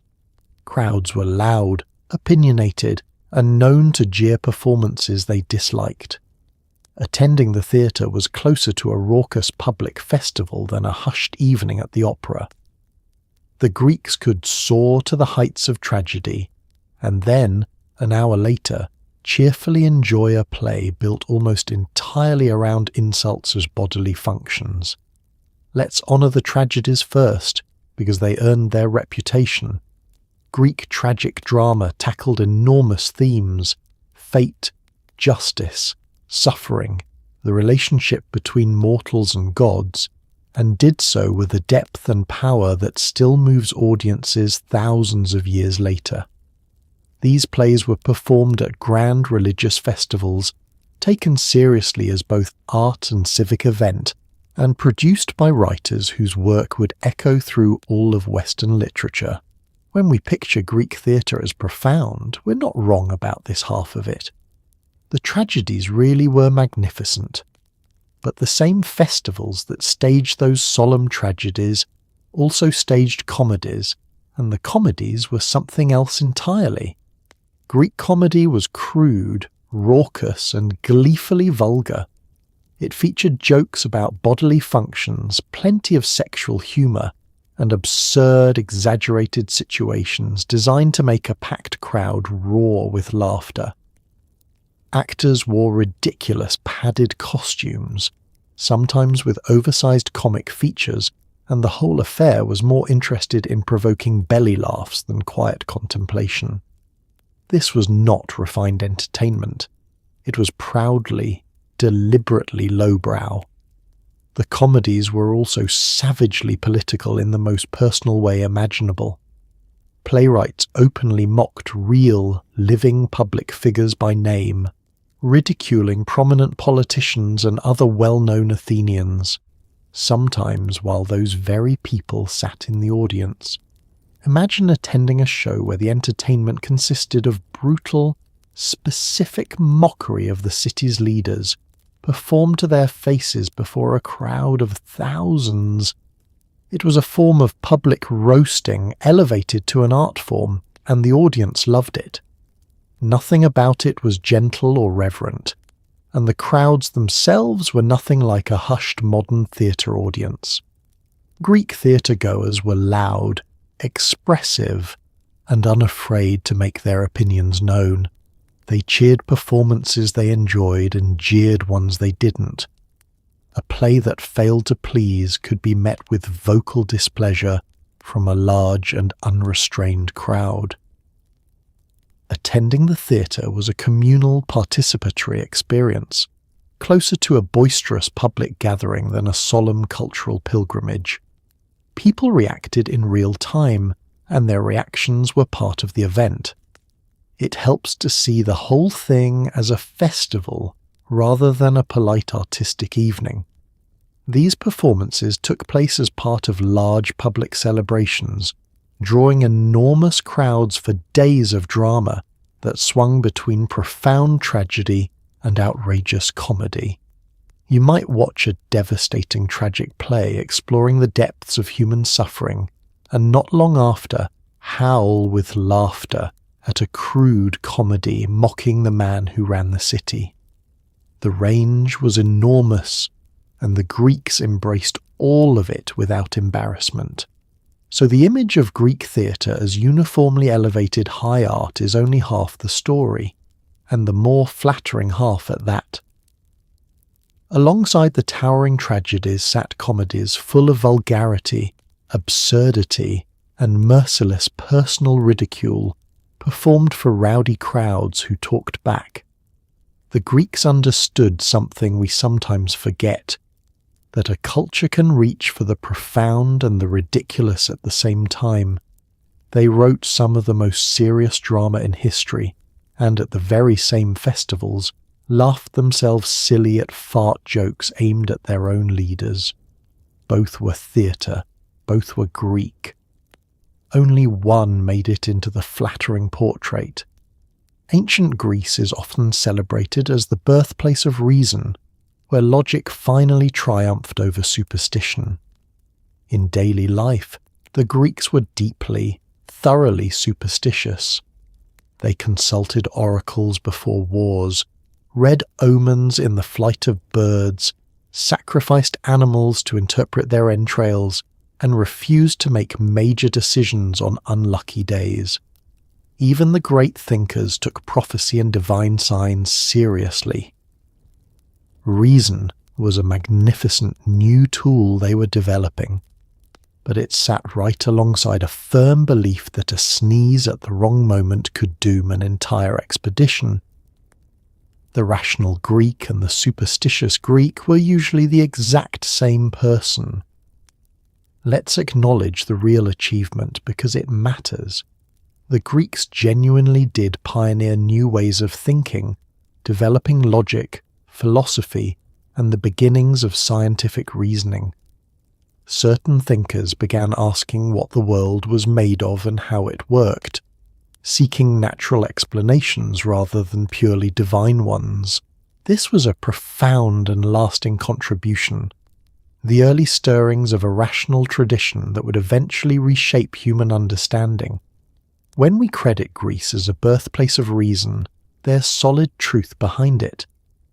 But that reason did not replace superstition. It coexisted with it, often in the very same minds. The Greeks remained deeply committed to a vast web of beliefs about omens, signs, and divine will woven into the fabric of daily and public life. Before undertaking anything important, from launching a military campaign to founding a settlement, people sought supernatural guidance.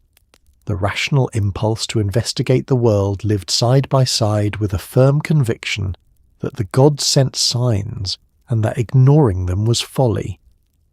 The methods they used to read divine will were elaborate and taken with complete seriousness. Priests and seers examined the entrails of sacrificed animals, believing the condition of the organs revealed the gods' favour or displeasure. Others interpreted the flight patterns of birds, reading meaning into which direction they flew or where they appeared. Unusual natural events were treated as messages requiring interpretation. This was not fringe activity. It was central to how decisions were made, embedded in the official conduct of both religion and the state. Even timing was governed by superstition. Certain days were considered unlucky, unsuitable for important undertakings, and people arranged their affairs accordingly. A bad omen at the wrong moment could delay or derail significant plans. There are accounts of military decisions being shaped or postponed because the signs were deemed unfavourable, with real and sometimes disastrous consequences. The belief that the supernatural intruded constantly into practical affairs was not a quirk of the uneducated masses. It reached the highest levels of society. Crucially, the great thinkers were not exempt from this. Many of the very figures we celebrate as founders of rational thought also took prophecy, divine signs, and religious ritual seriously. The line we like to draw between enlightened rationalists and superstitious commoners largely dissolves under examination. The same culture that produced sophisticated philosophy also filled its days with omens and offerings, and the same individuals often participated in both worlds without any sense of contradiction. To them, there was no conflict to resolve. So the image of the coolly rational Greek, having banished superstition through the power of pure logic, is a considerable exaggeration. The Greeks were pioneers of reason and devoted practitioners of superstition at the same time, holding both in a single hand. They investigated the natural world while consulting bird flight before battle, developed logic while sacrificing animals to read the future in their organs. Reason was a remarkable new instrument they were only beginning to master, and it played alongside, not instead of, a deep and abiding belief in signs and omens. The birthplace of reason was also thoroughly, unashamedly superstitious. Because Athens gave us so much philosophy, drama, and democracy, we tend to treat it as the whole of Greek civilization. But the Greek world stretched across countless cities scattered from the mainland to the islands, to the coasts of distant lands, and many of them were powerful, wealthy, and influential in their own right. Corinth, Thebes, Syracuse, and dozens of others shaped history in ways Athens never controlled. Athens simply had the best publicists, producing the writers and artists whose work survived and got copied. Focusing only on Athens is like judging an entire era by its most famous city while ignoring everyone else who mattered. Understand just how sprawling the Greek world actually was. It was never confined to a single famous city or even to the mainland. Greek communities spread across a huge geographic range, from the Greek mainland to the many islands scattered across the surrounding seas, and outward to colonies planted along distant coasts. Wherever Greeks settled, they built cities that governed themselves and developed their own character.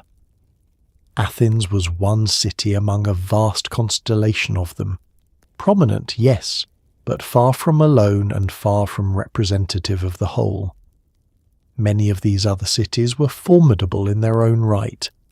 Some were major commercial powers, grown wealthy through trade and strategically positioned to control the flow of goods. Others were serious military forces capable of challenging Athens directly, and at times defeating it. Still others, founded far from the Greek heartland, became rich and powerful centres in their own regions, rivaling or exceeding the famous cities of the mainland. These were not minor satellites orbiting Athens. They were independent powers with their own ambitions, achievements, and histories. They shaped events in ways Athens never dictated. Wars, alliances, and shifts in power across the Greek world involved many cities acting on their own interests. Athens experienced defeat and humbling at the hands of rivals. The balance of power moved and changed as different cities rose and fell in influence.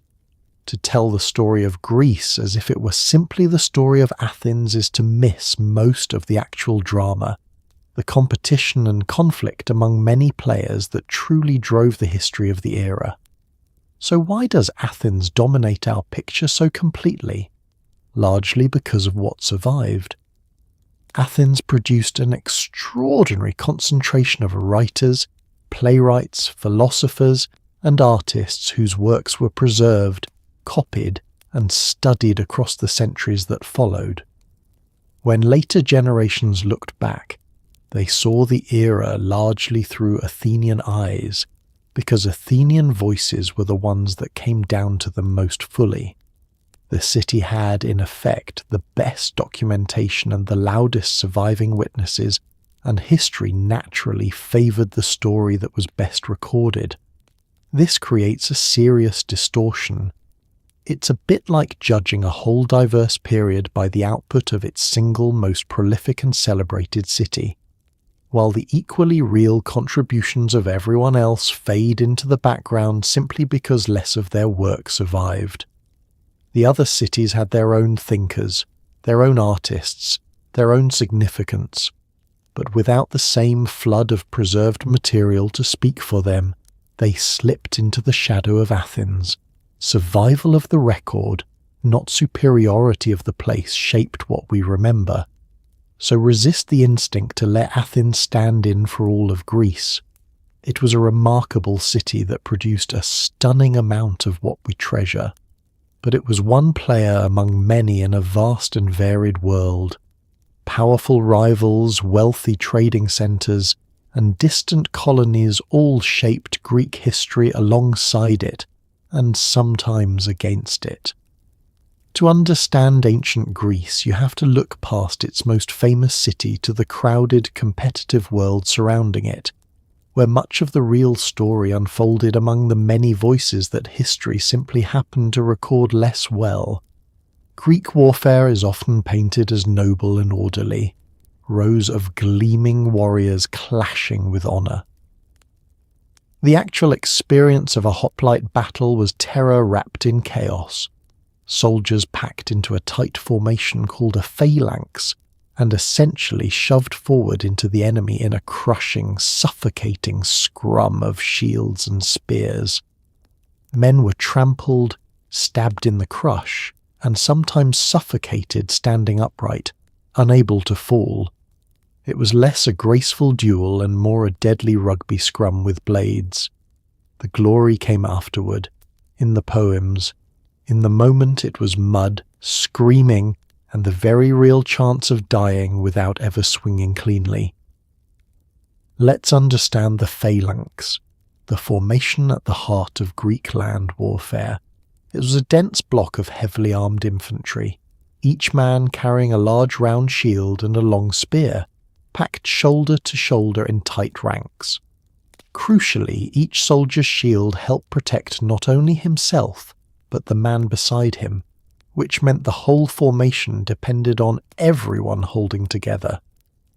This created a wall of overlapping shields and projecting spears, formidable and cohesive, but only as long as the tight-packed mass maintained its discipline and cohesion. Now imagine two of these formations meeting. They did not fence elegantly at a polite distance. They collided. The front ranks crashed together while the men behind pushed forward against the backs of those ahead, creating an enormous, grinding pressure. The result was a brutal shoving match on a massive scale. Thousands of men straining and heaving against one another, spears jabbing over the top and through the gaps. It was less a series of individual duels and more a single monstrous collision of human mass against human mass. Inside that crush, the experience was horrific.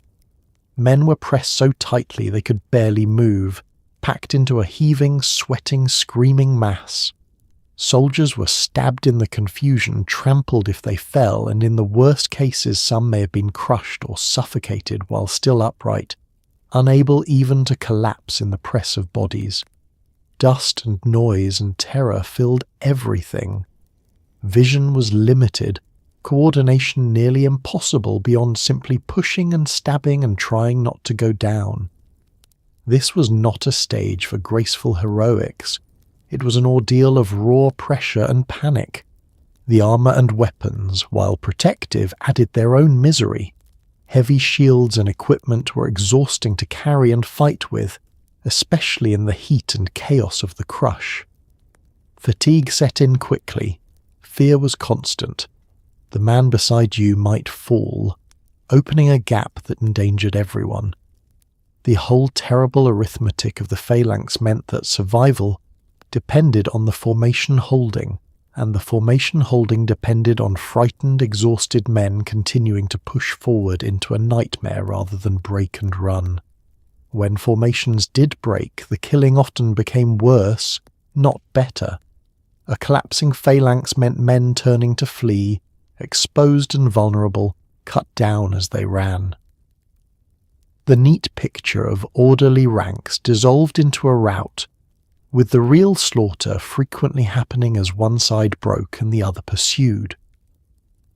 There was nothing clean or honourable about it in the moment, just the desperate difference between the side that held its nerve and the side that didn't, and the brutal consequences for those who ran. So the noble, orderly image of Greek battle belongs mostly to the poetry written afterward, which transformed the horror into glory. The lived reality was a suffocating, terrifying scrum of shields and spears, of men crushed and trampled and stabbed in a chaotic press, of exhaustion and fear and sudden death.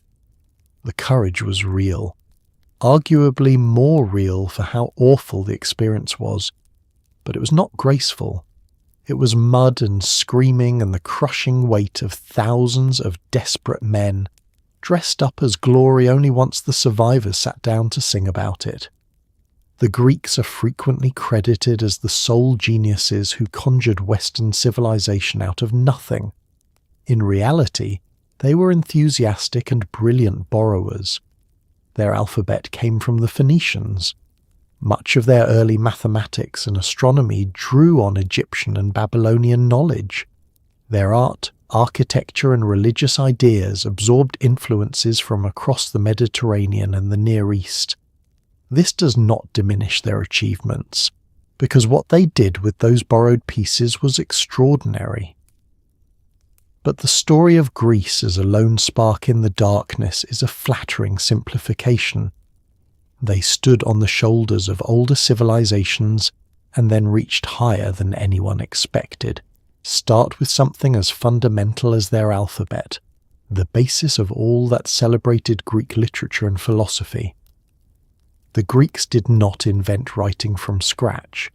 They adapted their alphabet from the Phoenicians, a seafaring trading people whose writing system the Greeks encountered and reshaped for their own language. It was a brilliant adaptation, and the Greeks made a crucial improvement by fully incorporating vowels. But the foundation was borrowed. The very letters that recorded Greek thought came from somewhere else, handed along through the connections of trade and contact. Their mathematics and astronomy too rested heavily on older foundations. The civilizations of Egypt and Babylon had accumulated substantial mathematical and astronomical knowledge long before the Greeks, tracking the heavens, developing calculations and working with geometric relationships. The Greeks inherited much of this and built upon it, and while they added genuine innovations, especially in formal reasoning and proof, they were extending an existing body of knowledge rather than conjuring it from nothing. The famous Greek achievements in these fields grew from seeds planted by earlier peoples. Even their art and architecture reveal outside influences. Contact with older and neighbouring civilizations shaped Greek artistic styles, techniques, and forms, especially in earlier periods when influences from the Near East and Egypt left visible marks. Their religious ideas, too, absorbed elements from surrounding cultures, blending and adapting beliefs encountered through trade, travel, and contact across the Mediterranean world. The Greeks were not sealed off in isolation, spontaneously generating a culture. They sat at a crossroads and drew in ideas from all directions. This makes perfect sense once you picture their actual situation. The Greeks were a maritime trading people, connected by sea to Egypt, the Near East, and countless other cultures. Trade carries far more than goods. It carries ideas, techniques, stories, and knowledge. A people so thoroughly connected to older and richer civilizations was naturally going to absorb a great deal from them. Borrowing was not a weakness or a failure. It was the inevitable and healthy result of being an open, curious society embedded in a well-connected world. And crucially, borrowing does not diminish what the Greeks accomplished. This is the key point. Taking existing elements and transforming them into something new and greater is itself a profound form of genius. The Greeks took a Phoenician alphabet and used it to write immortal literature and philosophy. They took Egyptian and Babylonian knowledge and pushed mathematics and astronomy toward formal, rigorous reasoning. What they did with their inheritance was genuinely extraordinary, and their originality lay in the transformation, not in some impossible creation from pure nothing. So the myth of Greece as a lone spark igniting in an empty darkness is both false and unnecessary. The truth, that the Greeks were brilliant inheritors who borrowed widely and then built something remarkable, is more accurate and no less impressive. They stood on the accumulated achievements of older civilizations, absorbed what those cultures offered, and reached higher than their predecessors had imagined. Civilization is not a single flame lit by one people. It is a long relay, and the Greeks ran their stretch magnificently, holding a torch that many hands had carried before them.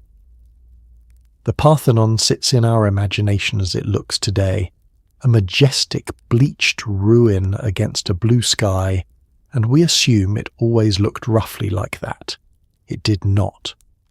When it was built, the Parthenon was painted in vivid colours and packed with elaborate decoration, a working temple humming with activity, not a quiet monument. Over the centuries it served as a Christian church, then a mosque, and at one grim point a gunpowder store, which is precisely why an explosion blew much of it apart. The serene ancient ruin you picture is really the battered survivor of 2,000 years of dramatic reinvention and one very unfortunate blast. Picture the Parthenon as it was when new, because it would startle you. Far from a study in tasteful white stone, it was richly coloured, its sculptures and architectural details painted in bright, vivid hues. The decoration was elaborate and abundant, with detailed carvings and ornamentation covering the building. It gleamed with colour and craftsmanship, a dazzling, ornate structure meant to impress and to honour. The restrained, colourless dignity we associate with it is the result of time stripping away the paint, exactly as it did with Greek statues, leaving the bare stone we mistake for the original vision. And it was not a silent monument to be admired from a distance. It was a functioning temple, a place of active religious life, filled with ritual and purpose. It housed a magnificent statue and served as a centre of worship, humming with the activity of a living sacred site rather than standing as a quiet relic. When we picture it today as a still, empty ruin, we are seeing the ghost of something that was once busy, vibrant, and central to the life of its city. The stillness came much later. Then came the long, strange afterlife of the building, which most people never learn about. As centuries passed, and the ancient world gave way to new eras and new faiths, the Parthenon was repurposed again and again. At one point it was converted into a Christian church, serving an entirely different religion than the one it was built for. Later still, under different rulers, it became a mosque. The same structure passed through radically different uses, each era adapting the ancient temple to its own beliefs and needs. It was not preserved as a museum piece. It was a living building that kept being reinvented. The most catastrophic chapter came when the building was being used to store gunpowder during a conflict. When the structure came under attack, the stored gunpowder ignited in a massive explosion that tore much of the building apart. This single devastating event is largely responsible for the ruined state we see today. The Parthenon was not gently worn down by the slow passage of time alone. A significant part of its destruction came in one violent instant, a blast that shattered what had stood for many centuries. So the peaceful ancient ruin of our imagination is actually a survivor of an extraordinarily turbulent history. It began as a colourful, ornate, active temple. It was transformed into a church, then a mosque, adapting through the rise and fall of religions and empires. And it was ultimately shattered not by mere age, but by an explosion of stored gunpowder during war. The serene skeleton on the hill carries the scars of all of it, a monument to reinvention and disaster as much as to ancient glory. When you next picture the Parthenon, add the missing layers. See the original bright paint and rich decoration. See the busy temple, then the church, then the mosque. See the fatal blast that blew it open. The bleached, silent ruin is only the final frame of a very long and dramatic story, and mistaking it for the whole tale is like judging a life by a single weathered photograph taken near its end. The stone endured, but it endured a great deal to reach the calm image we now admire. The great epics, the Iliad and the Odyssey, are credited to a single blind poet named Homer, and we picture him composing every line himself. Most scholars now suspect the truth is far messier. These epics grew out of a long oral tradition, stories sung and reshaped by generations of performers long before anyone wrote them down. Homer may have been one poet, several poets, or a convenient name attached to a tradition much larger than any one person. So the author whose works anchor Western literature might not have existed as we imagine, and the epics might be less a single vision than centuries of collective storytelling wearing one name. Consider first how these epics actually came into being, because it wasn't a poet sitting down to write a book. Long before they were ever set in writing, the stories existed as oral poetry, performed aloud and passed down through generations of singers. These performers memorized and recited vast bodies of material, drawing on traditional phrases, repeated formulas, and familiar story patterns that helped them carry and reshape enormous tales and performance.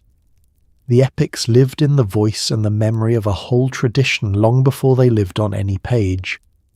This oral origin changes everything about authorship.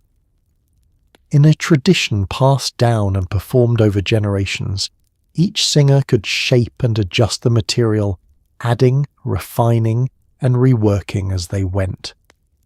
The stories were not fixed. They evolved across time and across countless performances, gradually accumulating and changing before finally being written down in something like the form we know. What we treat as the fixed work of a single author may really be the crystallized endpoint of a long, collective, ever-shifting process involving many voices across many years. So who was Homer? The honest answer is that we genuinely aren't sure, and scholars have debated the question endlessly. Homer may have been a single gifted poet who gave the epics their decisive shape. Homer may have been a name attached to the work of several different poets. Homer may have been a convenient label for an entire tradition, rather than a specific historical individual at all. The familiar image of a single blind bard composing the great epics is more legend than established fact, a comforting figure we've attached to works whose true origins are far murkier. The very idea of a single author writing these epics may be something we impose from our own world, where books have clear individual authors. But that model doesn't fit an oral tradition well.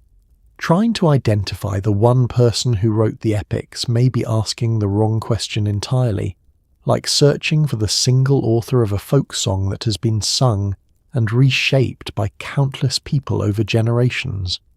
The works may simply not have a single author in the sense we instinctively assume, because that's not how they were made. None of this diminishes the astonishing power of the epics themselves. Whether shaped by one poet or many, whether crystallized suddenly or gradually, they remain towering achievements that have anchored Western literature for thousands of years. If anything, appreciating their origins in a rich oral tradition adds to the wonder. These stories were carried in human memory and voice across generations, refined by countless performances before becoming the monuments we revere. That's a remarkable kind of creation, collective and cumulative rather than solitary. So the tidy image of Homer, the single blind poet composing every line, should be held loosely. Behind that convenient name may stand not one author, but a whole tradition of singers, or several poets, or a shadowy figure we can barely glimpse. The epics that feel like the vision of one mind may in fact be the achievement of many, layered across centuries and finally attached to a single name for simplicity's sake. The stories endure, magnificent and immortal. The lone author we picture behind them may be the most enduring fiction of all. We imagine ancient philosophers as revered wise men, respected pillars of their communities dispensing gentle guidance. Their actual reputations were often much rockier. Socrates was put on trial and sentenced to death by his own city. Others were mocked mercilessly in comedies, driven into exile or dismissed as useless dreamers with their heads in the clouds. Being a philosopher could mean poverty, ridicule, and outright danger, because asking too many uncomfortable questions has never been a reliable path to popularity. The comfortable image of the honoured sage is largely a later invention. In their own time, plenty of great thinkers were treated as irritating troublemakers. Start with the most dramatic example, because it's impossible to ignore. Socrates, perhaps the most revered philosopher of all, was not honoured by his city in his final days. He was put on trial, condemned, and sentenced to death, ultimately dying by drinking poison as ordered. This was not the treatment of a beloved elder. This was a community deciding that a philosopher was dangerous enough to eliminate.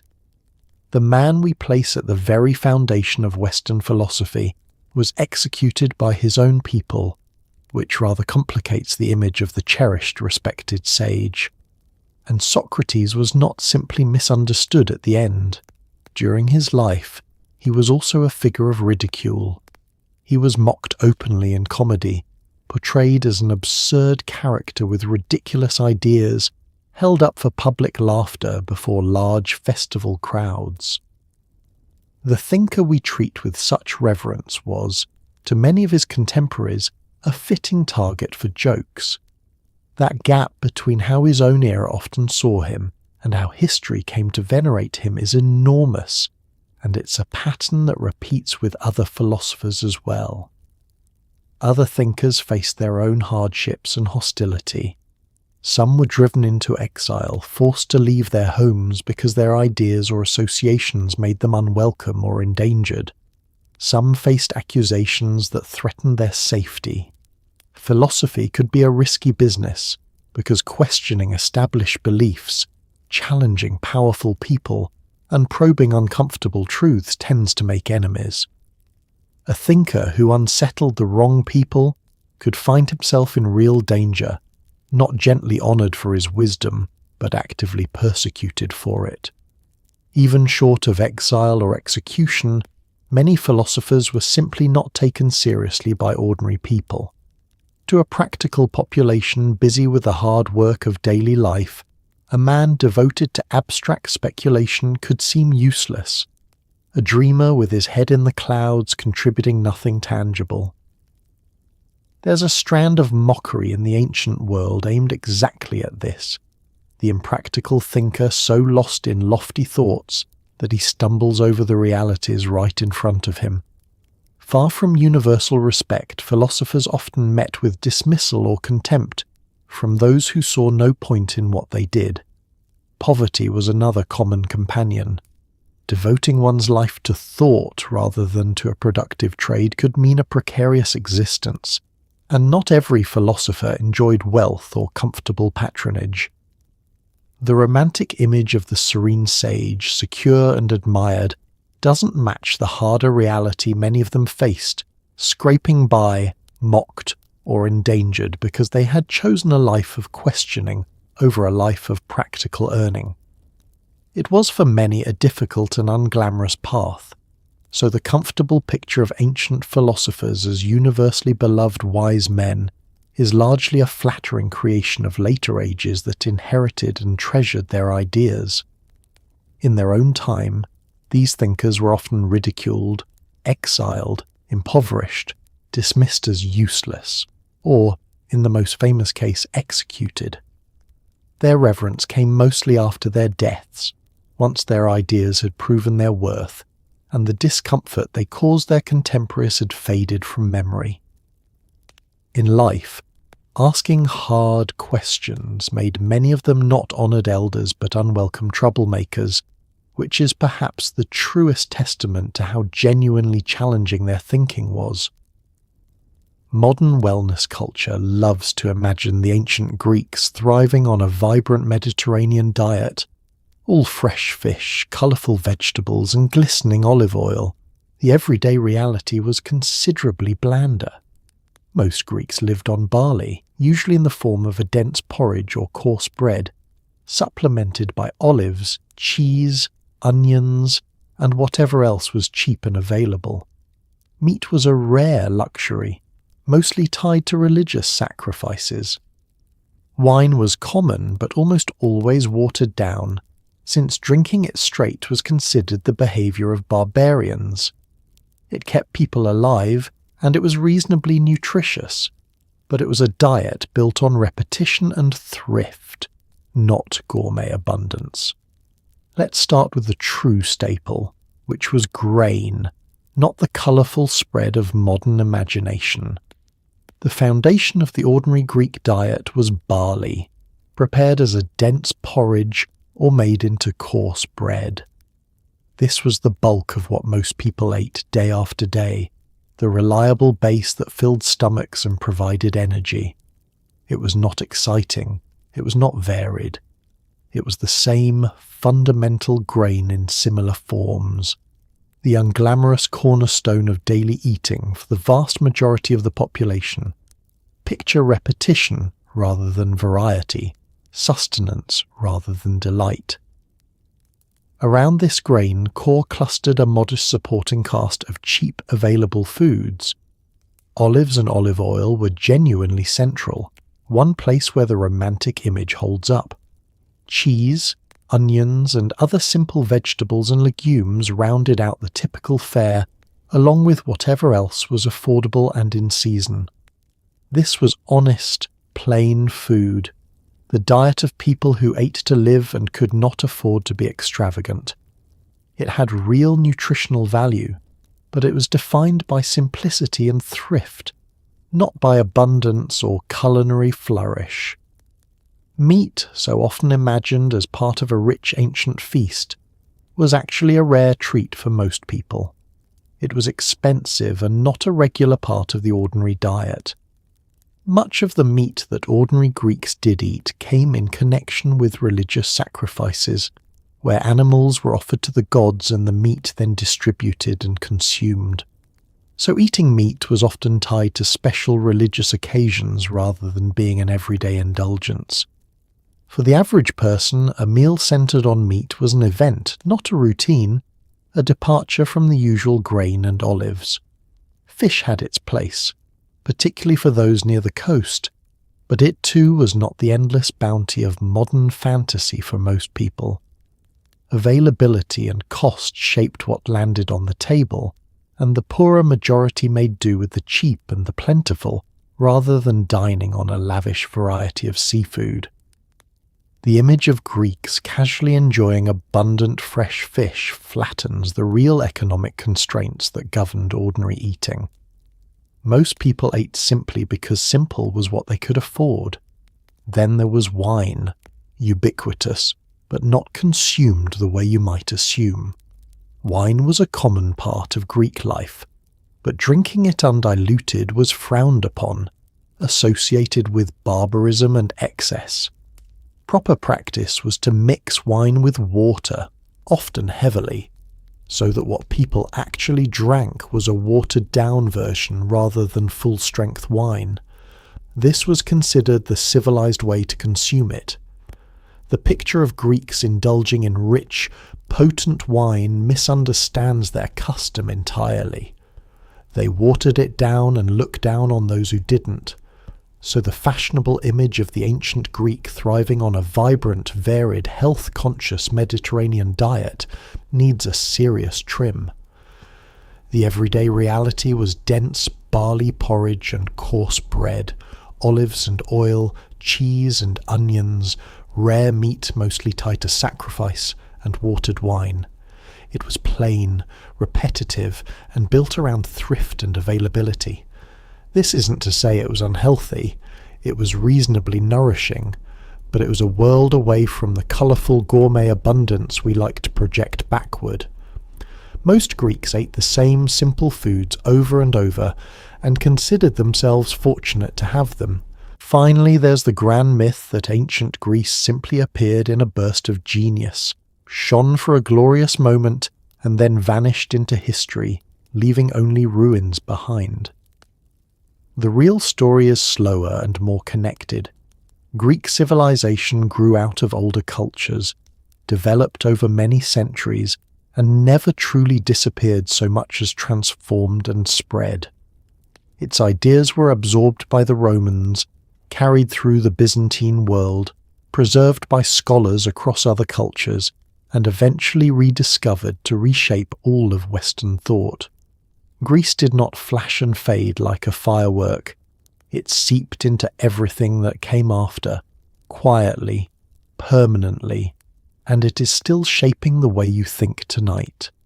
Let's dispense first with the idea of a sudden appearance. Greek civilization did not spring fully formed from nowhere in a single dazzling moment. It developed gradually over many centuries, growing out of earlier cultures and building slowly toward the achievements we celebrate. There were long periods of development, including earlier civilizations in the region, and a slow evolution of society, language, and ideas. The famous Golden Age was the product of a lengthy process, not a spontaneous miracle. It had deep roots stretching far back before its most celebrated flowering. And it did not vanish either, which is the other half of the myth. Greek civilization did not simply blink out of existence, leaving only rubble. Instead, it transformed and passed its inheritance onward. As power shifted and new forces rose, Greek culture, ideas and knowledge were absorbed and carried forward rather than lost. The people, the language, and above all the ideas continued, flowing into the civilizations that followed rather than disappearing into the ground. Continuity, not sudden extinction, is the truer picture. The Romans are the great example of this transmission.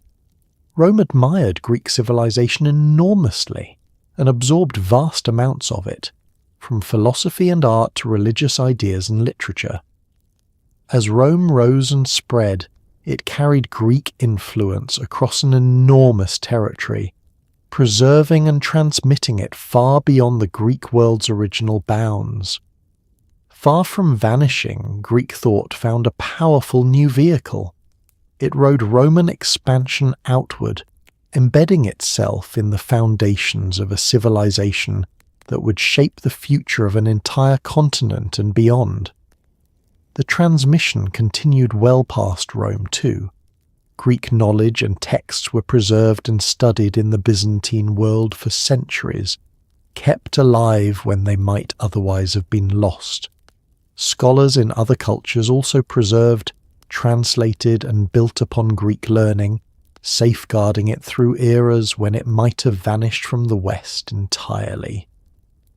Through these many hands, across different civilizations and languages, the inheritance of Greek thought was carried forward, protected, and passed along, a relay of preservation stretching across centuries and cultures.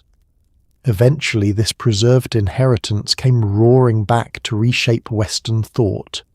In later ages, the rediscovery and renewed study of ancient Greek ideas helped spark profound transformations in art, science, philosophy, and learning. The thinking of the ancient Greeks, never truly lost, returned to influence the development of the modern world in enormous ways. What looked like a vanished civilization turned out to be a deep and living current, resurfacing again and again to shape the minds and institutions of those who came long after. So the myth of a golden age that flashed brilliantly and then disappeared entirely is exactly that, a myth. Greek civilization rose slowly out of older roots and never truly ended. It transformed, spread, and was preserved across Rome, the Byzantine world and other cultures, before returning to reshape all of Western thought. Its ideas about reason, politics, art and inquiry are still woven through the way we think today, including the very act of examining these old stories tonight. Greece didn't fade into the past, it quietly became part of the foundation, and it is with you still. So there it is. The ancient Greece you thought you knew, gently taken apart one comfortable lie at a time. The blinding white statues that were secretly bursting with colour. The democracy that quietly excluded almost everyone. The peaceful philosophers who lived in a world of constant war, watered wine, and very bad medicine.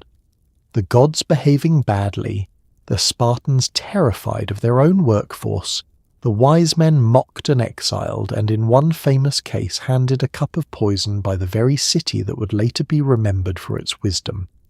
And yet, look at what these people managed anyway. Out of a hard, violent, superstitious world built on borrowed alphabets and the forced labour of the unfree, they reach for something extraordinary. They ask questions no one had thought to ask. They wrote plays and poems and ideas so powerful they never really died, but instead seeped quietly into everything that came after, all the way down to the way you think tonight. They were not the flawless marble figures we imagine. They were messy, contradictory, gloriously human, and that makes what they built more impressive, not less. There's something comforting in that if you let it settle over you. The truth is almost always richer than the myth. Real people, imperfect and struggling, still manage to leave behind wonders. And the stories we tell about them keep growing, keep shifting, keep surprising us thousands of years later. So as you drift off tonight, let go of the tidy postcard version and keep the real one instead, colourful, flawed, and somehow still shaping your world. History isn't a fixed thing carved in white stone. It's alive, it's strange, and it's far more beautiful once you stop believing the lies. Sleep well. The ancient Greeks are still with you quietly in almost everything. Good night.